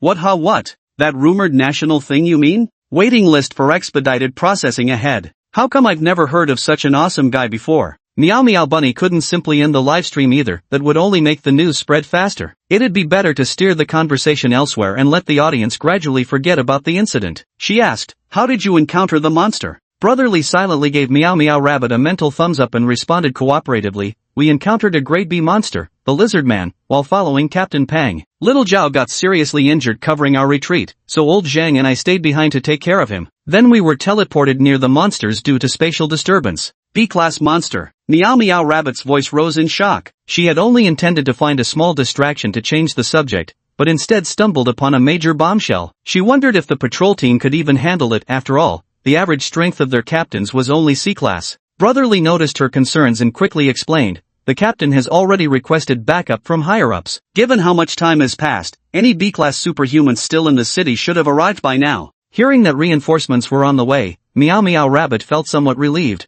her panic easing slightly. "So you guys were in that much danger," she murmured. Zhuang Heng, however, had a different perspective. He suspected that facing a B-class monster head-on must have resulted in significant injuries among the team members. Brother Zhang still shudders at the memory of that escape. "Yeah, thankfully we were tough enough to make it through." I nodded in deep agreement. "Really, it's a damn good thing my luck wasn't at rock bottom." Mainly because the people around me had such wild imaginations, even a dead fish would suddenly feel motivated to give it one last try, just in case miracles happen. Seeing everyone's worried expressions, Brother Li laughed reassuringly. "Don't worry, maybe those B-class monsters have already been cleared out. Small fries like us just need to wait for good news." "That's some dangerous flag planting right there." Meow Meow Rabbit recalled the flag she'd planted before entering. She hadn't been worried originally, but after Brother Li's comment, her anxiety flared up again, so she quickly cut off this tempting of fate. I thought to myself, is this what the cameraman was feeling back then? Someone else muttered, "Can this even count as planting a flag?" Seeing everyone growing more worried, Brother Li had no choice but to change the subject. "What's your plan next?" "I can take care of them alone. Xiao Zhuang, you go with them to clear out the monsters." Zhuang Heng, however, volunteered, "I'd rather stay and take care of you all." This merged realm was more dangerous than expected. Once separated, there was no guarantee they'd find each other again. Besides, the idea of Brother Li handling two injured people alone just didn't seem reliable. Young people shouldn't lack drive like this. Brother Li shot him a meaningful look, even raising an eyebrow in my direction. Zhuang Heng immediately understood. He was being told to take me along to rescue the other teammates. Compared to teammates whose fate is unknown, Brother Li and the others can wait their turn. Once Zhuang Heng understood, he stopped being stubborn. "Okay, but I don't want to leave. Knowing there's a Class B monster still out there and running around recklessly, isn't that just asking for death? Besides, after all that bravado I just put on, if I ran out and bumped into a monster, and Zhuang Heng asked me why I didn't step up, how would I even explain? So I said, better to stay together and watch each other's backs. No need. Brother Li waved his hands repeatedly, thinking I wanted to keep Zhuang Heng here. No point wasting time with us. Unless we clear the fusion field completely, a single escaped monster could inflict lifelong harm on civilians. Brother Zhang patted his chest and said heroically, exactly, old Zhang, can still move around. No need to worry about us. I felt a wave of speechlessness inside, with things having come to this point. Anything more I said would seem petty, so I had no choice but to resign myself to reality and set off with Xuan Heng and Meow Meow Rabbit. After escaping the clutches of the golden-eyed humans, the resentful ghost and the mirror ghost collapsed by the wall, sighing in unison, golden eyes, too terrifying. The resentful ghost grumbled that the mirror ghost had run off without it, while the mirror ghost also nursed a grievance, blaming the resentful ghost for not trusting it. The resentful ghost then asked the mirror ghost just how powerful Golden Eyes was, but as it spoke, it turned around and screamed in terror, "Boss! Big brother! No, wait, my lord!" Turns out, it had acknowledged too many superiors and had mixed up the titles. What arrived was a lizard man, covered in fine scales, its body a mottled brown-green, with a lizard-like head, flat and elongated, and dragging a slender tail behind it. The lizard man fixed his narrow, brownish-green eyes on the wraith and said, "Go on about that golden-eyed brat." The wraith vividly recounted everything he had seen and heard, with mirror ghost chiming in constantly, though, of course, he conveniently left out the part about serving as the spider monster's lackey. The two ghosts were scheming. They had only recognized this big brother for a day and couldn't afford to leave a bad impression. Trying to curry favor, the wraith and mirror ghost simpered, "That golden-eyed kid is no match for you." The lizardman's face darkened, and he waved them away impatiently. "I've got things to do. Get out." The two ghosts obediently slunk out of the room. After the lizardmen and others left, they circled around on all fours, contemplating. The D-level assessment contains some exaggeration, but what's certain is they possess the capability to instantly defeat a C-level. Still, that may not be their upper limit. He gazed at his tail, lost in thought. B and C ranks both belong to the mid-tier, with no substantial gap between them except for S and A ranks. He pondered further, "I'll need to make more preparations to deal with the encirclement by ability users. Relying solely on that bunch of worthless subordinates would never wear down the formidable state of powerful ability users. I must join the fight too. If I wait until humans summon more superhumans to surround me, I'll be left with no choice but to die." Chapter 16 The Target. Urgent message, Team 4 Squad Leader Pang Shua requests reinforcements. A uniformed female operator in a pencil skirt sat at the console, expertly pressing buttons. Upon receiving the message, she immediately contacted the duty officer of Chipan City's patrol team, relaying the information to the director of Chipan City's Supernatural Enforcement Bureau. The director's deep, booming voice resonated through the comms room. "Didn't we already send reinforcements?" "Affirmative. B-Class Wood Attribute Superpower user Lin Song has been confirmed injured and unable to eliminate the creature. Pang Shua is requesting secondary reinforcements. Contact the Supernatural Association, have them deploy 2 agents. Also summon Chang Yizhou and have him rendezvous with the association team." Understood, Director. The pristine walls were stained crimson with blood, the air thick with the pungent scent of iron. I stepped carefully around the chunks of flesh and pools of blood on the floor before halting. The path ahead was completely blocked by monster carcasses and gory remains, making further progress impossible. Zhuan Heng crouched down, his hand sheathed in metallic coating as he prodded the mangled flesh. "This must be Ingjia's handiwork," he analyzed. "Looks like the area's already been cleared." I absent-mindedly responded with a MHM, while scanning our surroundings. Aside from being decorative, I wasn't sure what purpose I served here, left with nothing to do but idle like some background accessory. Zhuan Heng had been observing my movements while also scanning the surroundings, probably trying to figure out what I was looking for. Eventually, he located his target and said, "Look, this is a group photo of the orphanage." I didn't understand his intention but glanced at it out of politeness. The wall was covered with numerous photos, mostly showing children posing with donors holding donated supplies, nothing particularly noteworthy. After giving them a cursory look, I nodded to indicate I'd seen them. Suddenly, hurried footsteps came from the entrance, a rare occurrence in this domain. Normally, whether monsters hunting humans or humans exploring, everyone would conceal their movements. The newcomer was either extremely confident or aiming to demonstrate they meant no harm. Zhuan Heng immediately assumed a combat stance while I and Meow Meow Rabbit sought cover. "Zhuan Heng, are you in there?" The door was ajar as 2 men in duty uniforms appeared at the entrance. When Zhuan Heng was a trainee, everyone called him Little Zhuan, but these two were different. Without formalities, he asked directly, "How did you know I was here?" He hadn't contacted his teammates and didn't know their situation, so seeing them filled him with pleasant surprise. One said, "Did you really think you could slip past my sharp eyes?" The other added, "Captain Pang said the wounds on that monster must have been your handiwork." Their stories didn't match. Zhuan Heng unceremoniously punched the bragging teammate on the shoulder, saying, "Stop lying to me." The officer playfully clutched his shoulder and yelled at the other guy, "Why'd you have to undermine me like that?" The other shrugged and said to Zhuan Heng, "Come on, we came to find you while we still had some time before the next spatial disturbance. We need to hurry back and regroup with Captain Pang." Zhuan Heng was about to agree when he suddenly remembered me. Turning his head, he asked, "Captain Pang is my squad leader. Want to come along?" My previously indifferent eyes instantly lit up. Why hesitate over such a great opportunity? I quickly said, "Sure." After consulting me, Zhuang Hong turned to Meow Meow Rabbit for her opinion. The two officers exchanged a subtle glance but, trusting Zhuang Hong, didn't object to him bringing us along. So, the three of us followed their lead and headed to join the on-duty 4th Squad. Squad 4 Captain Pang Shua spotted us along with Zhuang Hong, raising an eyebrow when he noticed Meow Meow Rabbit holding up her phone the entire time. Probably thinking he couldn't afford to lose face in front of these youngsters live streaming, he smoothed his hair and stepped forward, saying, "You're back. Everyone was really worried about you." Zhuang Hong said with emotion, "Yes, Captain." "I'm Qi Yuan," I replied when Pang Shua, moved by emotion, asked who we were. I introduced myself as Qi Yuan, and Meow Meow 2 also introduced herself, saying she was Meow Meow 2 from Da You Live and that everyone could call her Tutu, Meow Meow 2, or simply Meow Meow as they pleased. Pang Shua introduced himself with exaggerated formality as the captain of Patrol Team 4, telling us we could casually call him Bro Pang or Captain Pang. Meow Meow 2 immediately played along, sweetly addressing him as Captain Pang. In the corner, Lin Song, his upper body wrapped in bandages, turned to the petite woman beside him and asked if Captain Pang was always this amusing in private. The petite woman shifted uncomfortably, her leg immobilized in a splint and bandages, mentally rolling her eyes. She suspected Lin Song actually meant ridiculous. Still, out loud, she said Captain Pang was just good at lightening the mood. Lin Sang glanced at their Patrol Team 4 comrades and remarked how utterly downtrodden they'd all been moments ago, now completely revitalized. His expression turned sympathetic,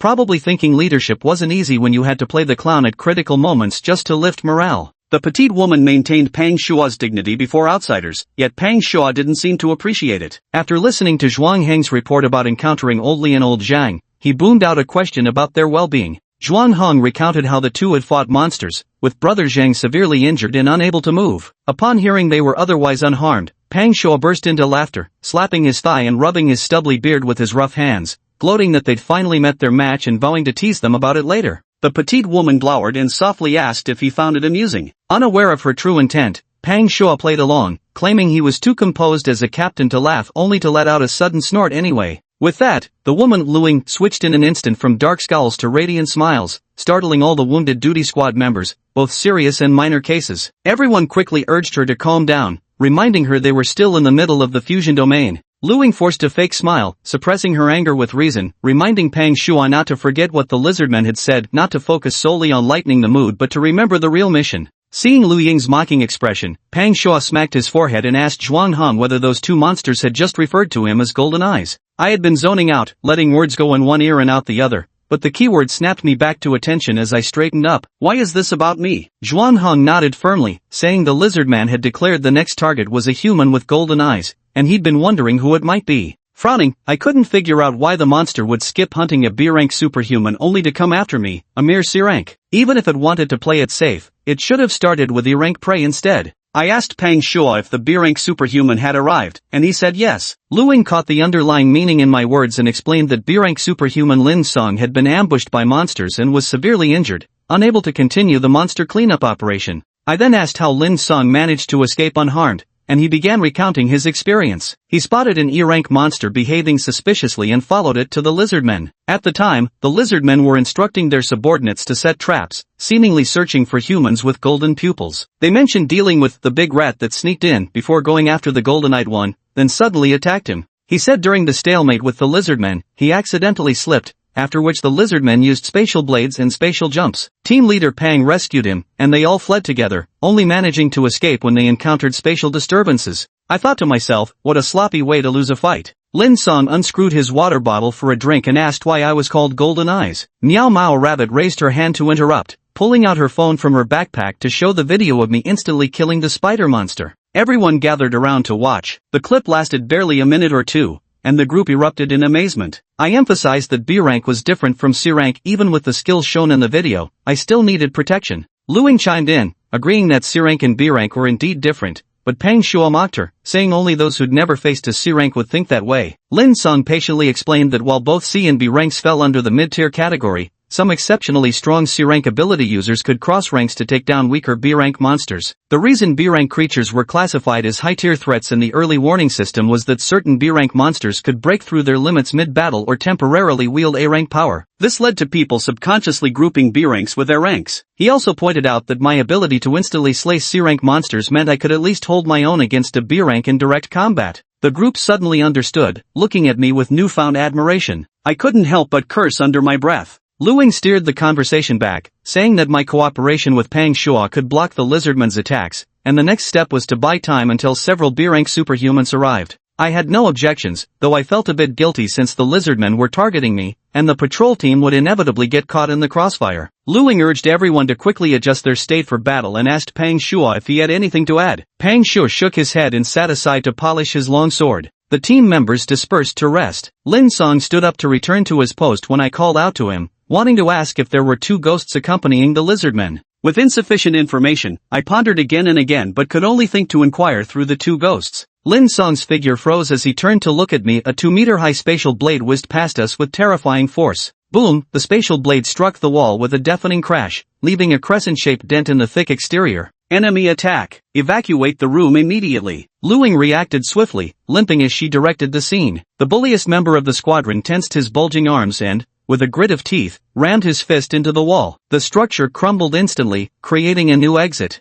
Amid the chaos, the duty squad carried out their roles with practiced precision. Has it arrived already? The target is indeed Qi Yuan after all. Pang Shua gripped his long blade as flames erupted along its length. Watching the spatial blade nearly strike Lin Song, I immediately activated my ability to locate the monster's position. Hearing Pang Shua incorrectly broadcasting false information, I couldn't help but correct him. No, its target is Lin Song. I also felt it was coming for me. Thanks to Qi Yuan's warning, Lin Song's expression turned grave as he removed some of the bandages restricting his movement. Seeing its first strike had failed, the lizard man used its physical advantage to climb onto the ceiling, looking down at us from above. Captain, we're surrounded by monsters. Zhuanghang's voice echoed from the corridor as creatures gradually closed in from both front and rear. Chapter 18. This monster is strong but too. Seeing all team members had evacuated the room, Luing began her retreat too. Captain, I'll go command the hallway. She couldn't intervene in intermediate-level combat, would never presume to direct such battles, and trusted Pang Shua completely in fighting matters. Pang Shua nodded, his gaze unwaveringly fixed on the lizardman clinging to the ceiling. I'll charge ahead, you guys strike when the opportunity arises. Lin Song, who was injured and the primary target of attacks, could manage as support but was barely adequate as the main force. I seem to specialize in long-range attacks again. Despite only being C-rank, Pang Shua willingly took on the more dangerous tasks. With that, he leaped up, swinging his blade. The lizard man on the ceiling saw it all clearly, agilely skittering across the surface. The sword struck the ceiling, leaving a deep scar where its edge bit in, flames jarring the wound black. The ceiling fluttered dust and debris down. The first strike missed, and Pang Shua swiftly drew his blade, leaping back to the ground. The lizardman's long tongue lashed out, darting straight toward Pang Shua. Barely steadying his footing, he hastily sidestepped to evade the attack. The tongue slammed onto the floor, leaving a fist-sized shallow pit before snapping back at lightning speed. Lin Song reacted swiftly, manipulating the vines to ensnare the tongue. With a forceful tug, he attempted to drag the lizard man down, but the creature clung stubbornly to the ceiling with its suction cups, leaving the two locked in a stalemate. Pang Shua steadied himself once more, wreathed his blade in flames, and swung with all his might, focusing every ounce of strength into the hilt as he aimed straight for the tongue. The lizard man let out a piercing howl, forcing Pang Shua back. At the same time, freeing his hand, he shot out a spatial blade, slicing through the vines and successfully retracting his tongue.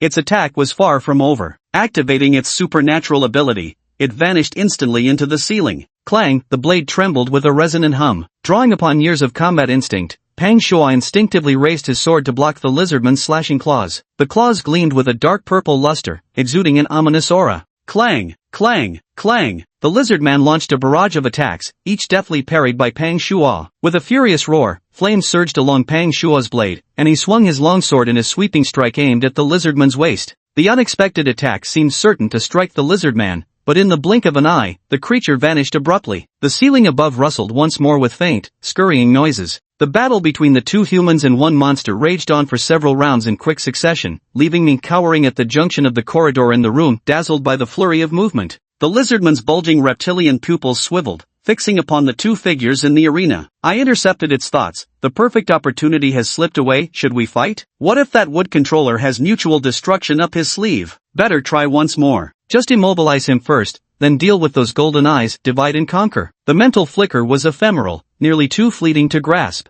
A long howl shattered the stalemate between the two sides, with the lizard man striking first. Its superior monstrous physique granted it the ability to react swiftly to any attack, yet the confined space greatly restricted its movements. I managed to read its intentions, dodging while simultaneously warning the squad members, get away from the walls. As I spoke, its slender tail lashed against the already weakened section of the wall, the very spot the squad had previously breached. The already overburdened wall collapsed, sending chunks of brick and stone flying outward. The alerted duty officer reacted swiftly, but with monsters blocking the corridor, there was little room to evade. They each showcased their unique abilities, using their powers to assist one another, successfully evading the wide-ranging assault. One step ahead of everyone else, yet almost caught in the AoE. I really want to say, I shouldn't be here. Superhumans and monsters don't waste time talking, they go straight into action, leaving me no chance to intervene. And I was stuck right in the middle, couldn't get out, couldn't get in. Even if I'd found a crack to crawl into, it wouldn't have saved my sorry hide. The sapling under Lin Song's feet sprang up from the ground, instantly growing into a massive tree so wide it would take two people to encircle it. Its vines wrapped around his mobility-impaired body, shielding him from the flying debris and the treacherous claws of lizardmen trying to strike amid the chaos. Don't even think of escaping. The branches rapidly extended, under Lin Song's control, aiming to pierce the lizardman and pin it to the floor. The lizardman activated its spatial leap once more, vanishing into the void. After 2 rounds of battle, Lin Song had become thoroughly familiar with its spatial leaps. Countless branches shot forth simultaneously, landing within meters of where the lizardman disappeared. Given the lizardman's level, the distance it could cover through spatial leaps was limited. Without charging power, executing a quick consecutive leap could only span a few meters. Just as predicted, the lizardman reappeared within range of Lin Song's whipping branches. A smirk curled Lin Song's lips as he channeled his anomaly ability, honing the branches to razor sharpness. Underestimating his strength because of that initial stumbling defeat would prove dearly costly. He'd claim first blood this time, having not moved an inch during this engagement.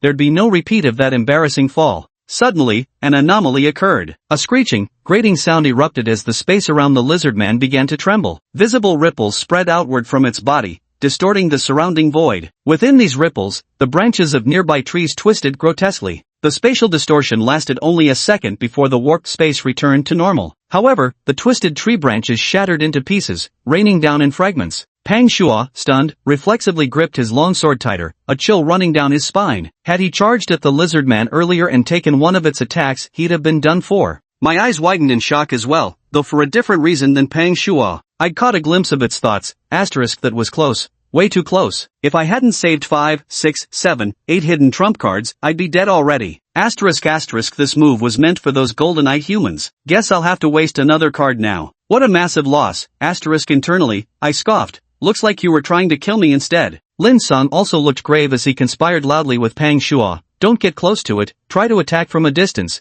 and use your supernatural energy to protect yourself. Different supernatural abilities counter each other. Using your energy as a shield can mitigate damage from other abilities. This is also why telepathy doesn't work on supernaturals. Ordinary telepaths never get the chance to level up enough to break through another supernatural's energy shield. Got it, said Pang Shua, releasing flames to envelop himself. With its cards now revealed, the lizardman stopped holding back. It coated its claws with spatial tremors and punched straight through Lin Song's wooden defenses. If not for Lin Song's quick reflexes in using his ability to protect himself, a hole would have been blasted through his body. The two opposing abilities collided, unleashing a tremendous impact that sent Lin Song flying backward. He crashed heavily against the wall. The shockwave and concussion injured his internal organs, and as he opened his mouth, blood gushed from his throat. Old Lin, are you okay? Cough cough. Spatial type powers really are hard to deal with. Lin Song wiped the blood from the corner of his mouth with the back of his hand. Damn it all, we're out here risking our lives while they're still dragging their feet. Pang Shua spat on the ground, cursing the long-delayed reinforcements.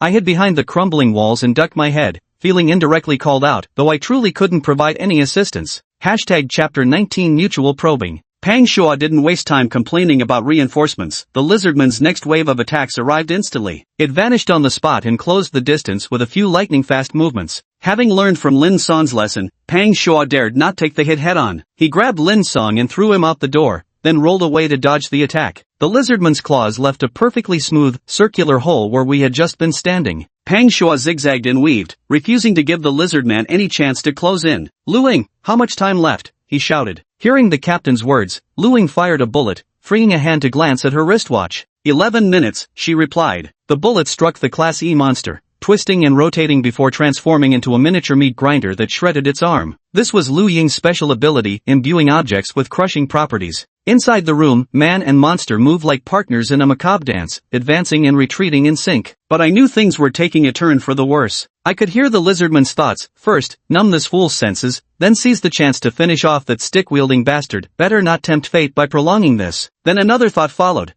Perhaps I should take a safer approach and land a finishing blow from afar, just in case he plays dead. I can't help but complain, aren't you being way too cautious? I looked at Pang Shua, who was drenched in sweat. A monster's physical abilities are far superior to humans, and he had failed to fully dodge several times, relying on his supernatural power to protect himself. Though not seriously injured, his stamina and energy were heavily drained, and it seemed he couldn't hold out much longer. I had to do something to buy Lin Song and Pang Shua time to recover their strength and get back on their feet to contain the monster until the spatial anomaly in 11 minutes. Fortunately, this monster's excessive caution backfired. It kept so many trump cards hidden. If it had just used them to wipe us out, no one would have known about them. And I could take advantage of that. If we waited any longer, even Pang Shua would be seriously injured, and the purpose of buying time for the two wounded to rest would be significantly diminished. So it's you who's been looking for me? I stood up and stepped out from the sneaky hiding spot I'd been lurking in since the battle began. Both the lizard man and Pang Shua paused mid-fight, putting distance between them as they turned to look at me.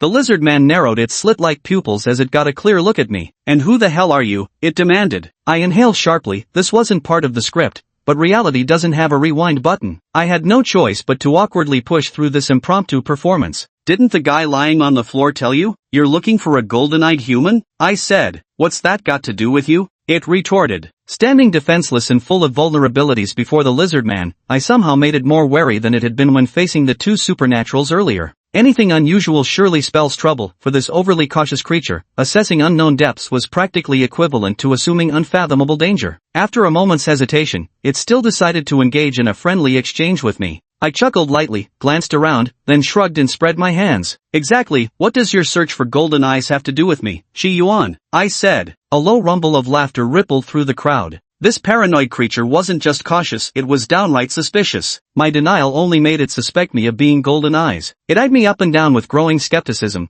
scrutinizing me intently before paying extra attention to the color of my eyes. It thought to itself, maybe gold eyes sound more imposing than light brown? Or was it just too dark for me to judge the color properly? Cut the jokes. Gold eyes, don't think I can't recognize you. It decided to test directly. I neither confirmed nor denied, avoiding direct admission. I don't recall ever meeting you. Its mind raced, so it is gold eyes. Good thing I tested first as its pupils darted about, quickly recalling what its underlings had said. Heard you enjoy teaching monsters a lesson. Care to see how you handle this move? It condensed spatial blades in its palms and, without another word, aimed both hands at me, releasing a barrage of spatial slashes. Whoosh whoosh whoosh, crescent-shaped spatial blades flew out continuously, all aimed at me. Boom boom boom, I was engulfed by the spatial blades, and the billowing dust obscured everyone's vision. Hey, don't you dare die from carelessness, Pang Shu shouted. Everything happened too fast. He thought the strength shown in the video was my true capability, never expecting I'd take a spatial blade head-on without even dodging. The continuous bombardment ended, and the swirling dust settled. With one hand covering my face, I stood rooted to the spot. Meow Meow Rabbit was sheltered in the hallway's center, secretly live-streaming the scene. At the sight, her heart skipped a beat. Had his face been injured? Please no, such a handsome face couldn't just be ruined like this. Just as everyone was feeling worried,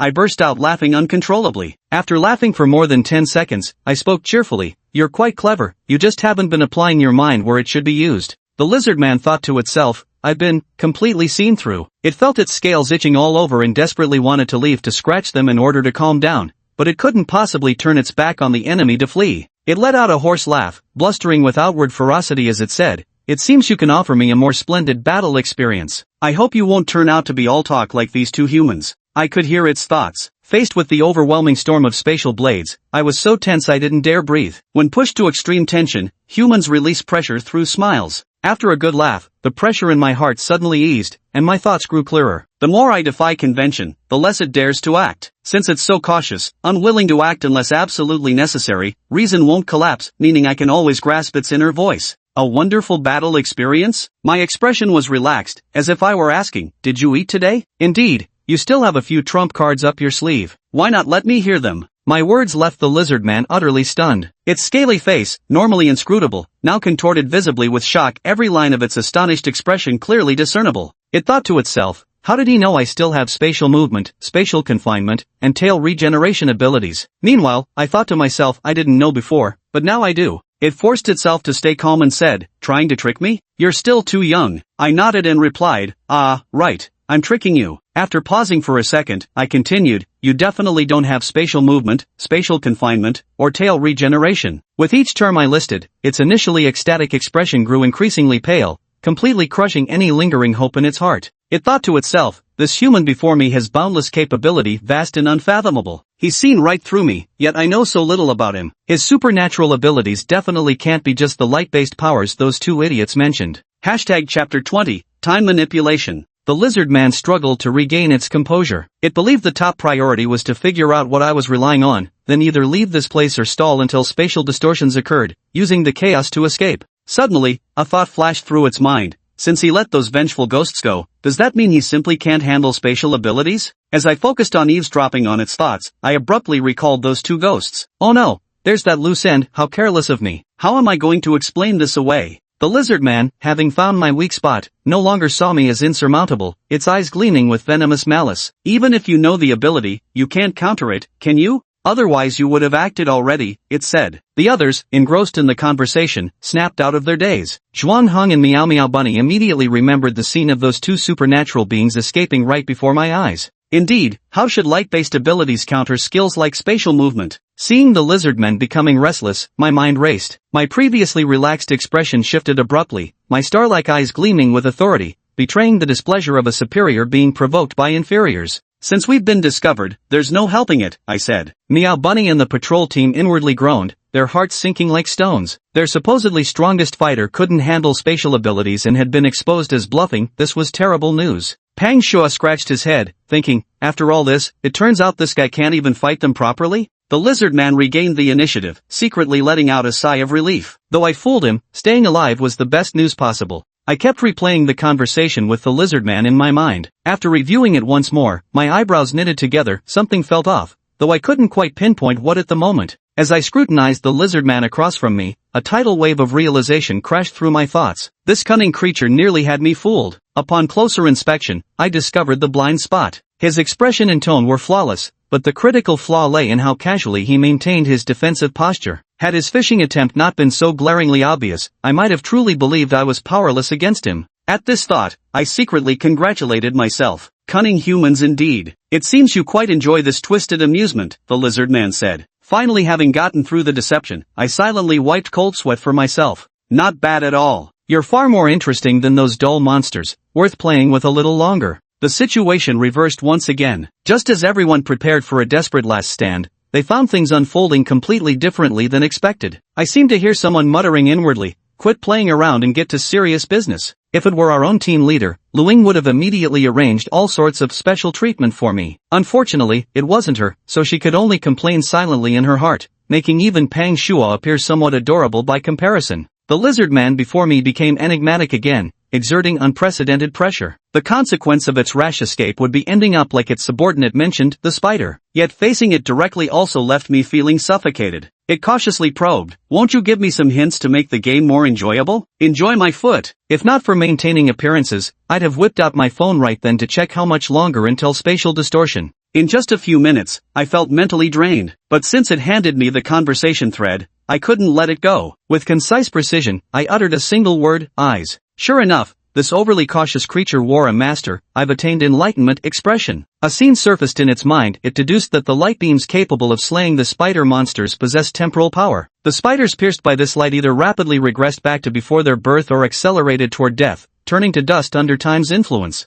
It concluded that I possessed temporal abilities, and could use them to see its future, thus exposing all its hidden cards. Just as the lizard man vividly imagined the specifics of this supernatural power, I once again felt the long-coveted force surging within me. Unlike the scorching summer sun energy from before, this power carried the profound and mysterious essence of time itself, where centuries could pass in an instant and a single moment could stretch into eternity. Two time series abilities manifested in my consciousness, Terminus Temporis and Eyes of Time. I closed my eyes, then slowly opened them again. My brilliant golden irises shimmered luminously in the dim surroundings. With a clear and unobstructed view, I could also see the timeline unfolding on the lizardman's body, so I used my abilities to spy into the past. I witnessed the lizardman setting a trap, luring Lin Song to eavesdrop, and finally the battle between the two sides. Lin Song's fall wasn't an accident, it was a meticulously laid trap by the reptilian being. Maintaining its grip on the ceiling, it forced Lin Song to focus his gaze upward while subtly shifting to specially treated floor tiles beneath his feet. This caused him to misstep and plummet to the ground. The search for the golden eyes was merely baitberry to make Lin Song let his guard down and recover in peace after escaping. That lizard man is such a dog, a true master of caution indeed. Even with such formidable power at my disposal, all I could behold was this fleeting instant. My thoughts returned to reality. The activation of the Eye of Time had consumed merely half a second. I raised my head and flashed the lizard man a bright, unrestrained smile. Congratulations on guessing right. Upon receiving my confirmation of the imagined scenario, the lizardman's expression drastically changed as it turned and fled. Before its spatial leap could activate, it was pierced by a gentle glow, vanishing into thin air in an instant. The end of time, I held in my hand a cluster of mellow light, not blinding to the eye, its serene glow evoking memories of times long past. The light stretched forth, enveloping the panicked low-level monsters in their frantic escape. Under the influence of the end of time, they reverted to before their creation, dissipating into the air just the same. Everyone on the field wore expressions as if they'd seen a ghost, the drastic ups and downs leaving them somewhat dazed. The power within me gradually faded, returning me to an ordinary state. But this time, I was no longer lost. I had already grasped how to use this supernatural ability. Devoting my entire being to carefully sensing the ability, I smoothly uncovered its essence. I could manifest corresponding powers and energies based on enemies' imaginations, essentially like a one-time ability trial card. The criterion for determining hostility was whether a sentient being harbored intense lethal intent toward me. Mirror Ghost and Resentful Ghost were too terrified to even muster killing intent, so naturally, the ability couldn't be activated against them. If someone intends to kill me, why wouldn't I use this power to eliminate them immediately? Waiting for another chance would be foolish. If things went south, I'd be the one suffering the consequences. Apart from the one-time experience cards gifted by enemies, there's another permanent way to enhance one's power. That is, when intelligent beings who aren't enemies perceive my strength as greater than my true capability, the more people acknowledge this, the faster it helps me break through to the perceived level of power. Lastly, regarding supernatural abilities, any ability I've used before can be employed again, provided I possess sufficient energy reserves. This journey, though far from ideal, ultimately achieved its purpose. My previously foul mood instantly blossomed into exhilaration. I did my utmost to calm my excitement, preventing any risk of revealing my true capabilities. What kind of true powerhouse would gloat over crushing an ant? Just as I expected, Meow Meow Rabbit's livestream erupted with a barrage of comments during my performance. OMG, is this really free content? I'm seriously curious, what did that lizard man actually guess right? Wasn't it supposed to be light-based powers? Obviously not, or else why would he need to guess? Any lore experts in chat? I already recorded the clip and posted it on Tremor, just waiting for the know-it-alls to explain. Anyone notice he killed B ranks as easily as C ranks? Could he actually be A rank? The scene in person was far more subdued than the chat frenzy. When the opponent before me got instantly wiped out by the AoE attack, the duty squad members pinched each other's arms, wincing in pain, just to confirm they weren't dreaming. The main thing they couldn't grasp was my thought process. Why wouldn't someone with this level of power act sooner? Lu Ying seemed to read her team's confusion and solemnly voiced her interpretation. He probably wants to train our abilities. Haven't you noticed? He really enjoys teaching and mentoring, even monsters aren't spared. The team members reminisced about the video and the earlier conversation before turning their gaze toward Zhuang Hang. After a moment of contemplation, Zhuang Hang nodded in agreement with Lu Ying's suggestion. He learned from Meow Meow Rabbit that I had been watching their battle from start to finish, and he couldn't figure out why I hadn't stepped in to help directly. Now, all these doubts were explained by Lu Ying's perspective. Pang Shua stood on the field scratching his head in confusion. "Didn't you say you couldn't beat it?" he asked, then immediately felt his question sounded utterly ridiculous. He awkwardly rubbed his nose in embarrassment. "You could have said you could handle it earlier, then I wouldn't have called for backup." Wait, didn't he actually call for backup before even meeting me? A dark line formed on my forehead as I mentally declined to take any blame for this. The 3 B-rank ability users who came as reinforcements arrived fashionably late, while Pang Shua hastily stepped forward to make excuses. Moments later, the 2 B-rank ability users from the Ability Association sat grim-faced nearby, waiting for the full fusion to complete. Cheng Yizhou, also a member of the official duty squad, sat cross-legged next to Lin Sung. "I heard you lost a fight because you tripped and fell. When did you switch careers to become a comedian?" TCH, Pang Shua and his big mouth, am I right? Having been spotted by Pang Shua, Lin Song had expected the news to spread. Still, he managed to maintain a decent attitude about it. So it's true? Chang Ezhou repeated in disbelief. True. False. In good spirits, I didn't hesitate to clear Lin Song's name. The lizard people use teleportation to shift the tile beneath your feet,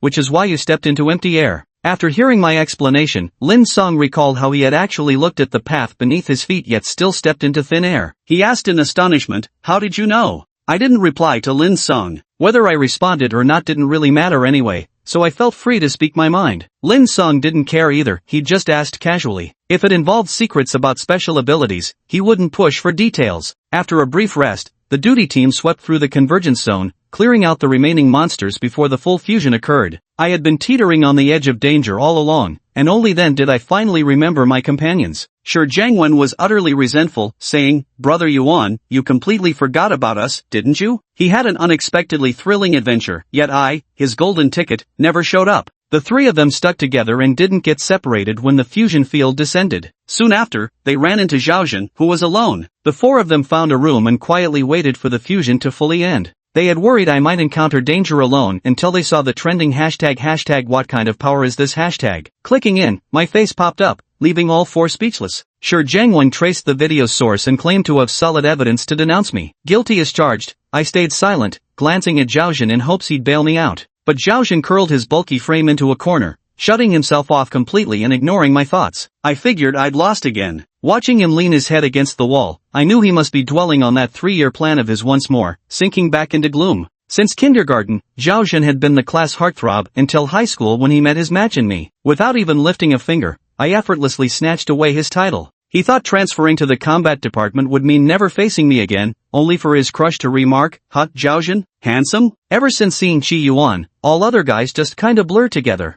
From that day on, Zhaozhen channeled his frustration into relentless training, determined to surpass this pretty boy by bulking up. Little did he know, moderate gym habits attract the opposite sex, while extreme ones draw the same. He became addicted to the sense of achievement from fitness and unknowingly developed a muscular physique, opening the door to a new world. Not only was he rejected again by his secret crush, receiving yet another good guy card, but he also kept receiving confessions from the same sex. Tracing it all back, this was all my doing. Having figured it all out, Zhaozhen once vowed in secret to make me feel pain, but now, I wasn't suffering, he was. He felt the gap was too wide to compete, and if he strengthened himself further through workouts, he'd only attract more same-sex confessions. Most importantly, he had mocked me before. The moment he recalled his past behavior, he clutched his head and faced the wall, unwilling to confront the social embarrassment. Looks like we can't count on Zhaozhen. I shook my head with a sigh. Casually avoiding Shi Jiangwen's accusatory gaze, I pointed at Zhaozhen with my thumb and asked, what's wrong with him? Jiang Wenyin spread her hands helplessly and said, no idea. He's been like this for a while now. He improved a bit, but earlier he was banging his head against the wall. Ren Tang, playing with his phone one-handed, said indifferently, don't worry, he's always like this. Whenever he remembers something embarrassing, he starts smashing his head against the wall. Listening to this, the three of us wondered, did Ren Tang just bring up another humiliating topic for Zhaozhen? Sure enough, Zhaozhen, who had just settled down in the corner, started another round of headbanging against the wall. Ever since I gained access to the Supernatural Abilities official website, I've spent time browsing it every night before bed. Although I should focus more on exploring the library section, after just 10 minutes of reading, I inevitably find myself switching to the forum. When I spotted the title mentioning Manhwa orphanage, I immediately clicked to read the comments. I skipped past the meaningless spam posts and scrolled to the responses from knowledgeable users. It turns out the sources of dimensional fusion aren't necessarily singular or fixed, and there are other hypotheses that could explain the phenomenon, like parallel dimensions overlapping with ours, time reversal forces, or fictional concepts becoming reality. I towel-dried my hair until it stopped dripping, then tossed the towel aside and picked up my phone where its breathing light indicated new messages. It was the team leader confirming our weekend meetup in the city suburbs. Several days had passed since I accidentally strayed into the fusion realm. After finding a team recruitment post in the Superhuman forum and exchanging private messages with the thread starter, I successfully joined a small group. After struggling to figure out how to use my special ability, I planned to find a place to practice testing my current strength. Besides, asking people I know around me would ruin my image. With such a peculiar ability, I'd been forced to join this face-saving project.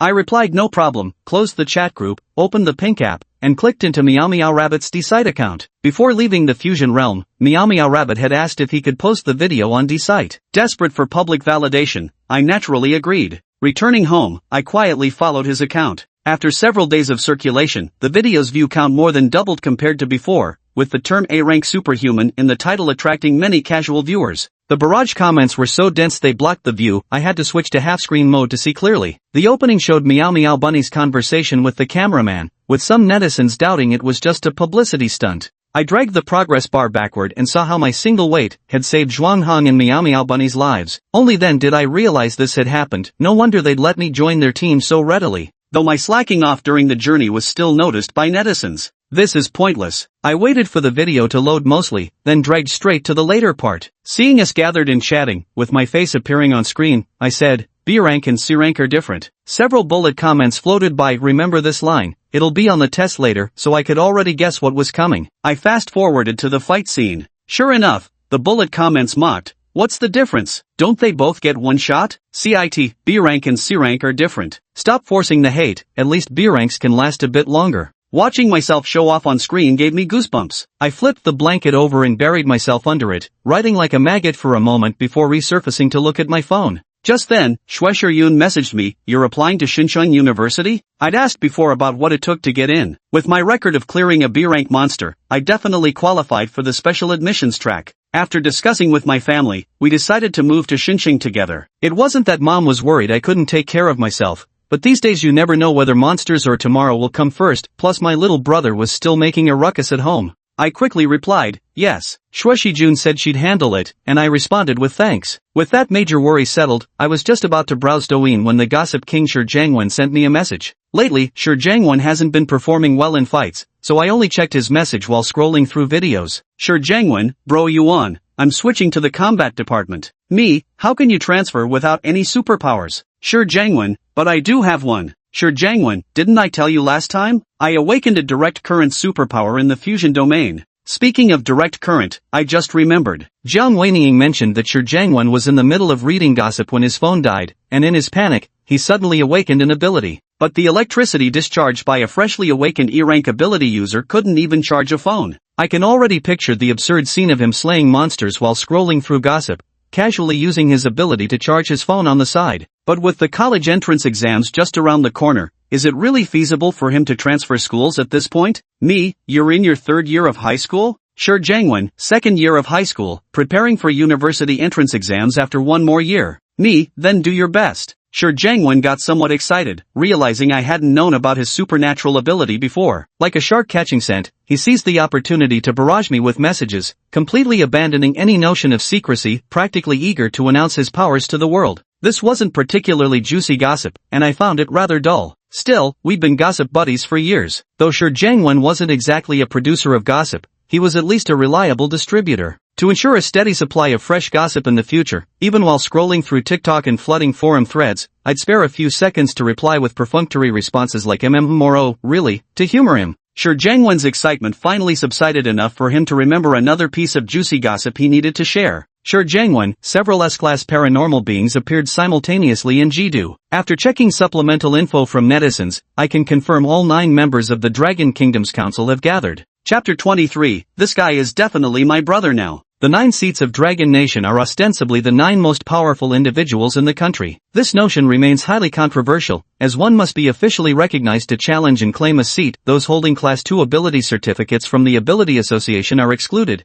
fueling whispers of a hidden shadow 9 seats. Yet this does nothing to dampen the nation's fervent admiration for them. After all, reality is no game of collecting cards. On one side are heroes who risk their lives to protect the nation, and on the other unknown upstarts from who knows where. The people naturally root for their champions. Thus, online debates rarely question whether the 9 seats truly represent the strongest, but rather which among them reigns supreme. While the 9 seats themselves have never clashed, their fans have brawled offline on multiple occasions. Me, they gather at least several times annually for meetings. Shi Jiangwen, different this time. Even the Supernatural Association is joining in. I suspect the authorities are planning something major. Shi Jiangwen, Yuan go, whisper to me if your Qi family has any inside info. I swear I won't tell a soul. I silently closed the chat window. What wealthy Qi family? And inside information at that. The reason I rarely bring friends home is precisely because I'm afraid of this exact scenario. No sooner does a friend step through my door than I have to clarify that we're not some rich dynasty, only for them to later fantasize that my mom's a mistress, my little brother and I are illegitimate heirs, and somehow confirm the bloody rumor anyway. It's downright absurd. With my fill of gossip consumed in videos mindlessly scrolled through, I set my phone aside contentedly and drifted off to sleep.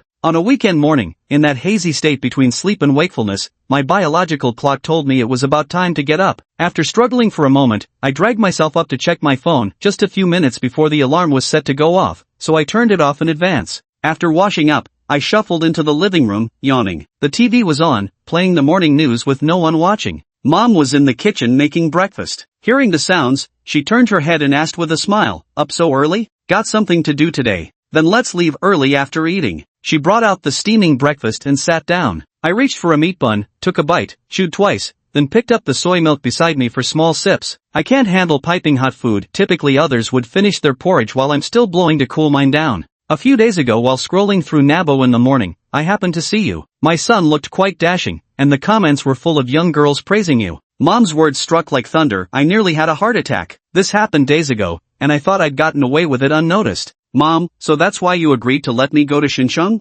Otherwise? Mom looked at me in confusion. What if you dreamed you had supernatural powers and couldn't wake up? If I just let you do whatever without asking, I'd be failing as a mother. Just say what you mean, that I'm daydreaming. I deadpanned, my face dark with exasperation. This is totally something my dumb little brother would do. Mom paused her chopsticks to think it over. If you genuinely believed it wasn't just a daydream, wouldn't me bluntly saying so hurt your feelings? That's practically saying it outright. Is that so? I'll phrase it differently next time. Little Ao didn't notice before. I thought this way was fine. After breakfast, I changed into my combat gear, put on black tactical goggles, and headed out. I didn't plan to buy any long swords or great swords, only bringing along a standard issue combat knife like the patrol squads as wilderness survival gear. Having never formally trained in combat techniques, wielding blades would mean charging in to slash blindly. Fighting empty-handed and relying on my luminous type abilities for ranged attacks just made more sense. Testing my limits shouldn't mean courting death. Steering clear of reckless moves is the only way to last. The gathering point was at the back hill on the outskirts, not far from the city's defensive line, a prime training ground for low-tier supernaturals. Conveniently accessible, one could take the subway to the last station where dedicated shuttle buses were available.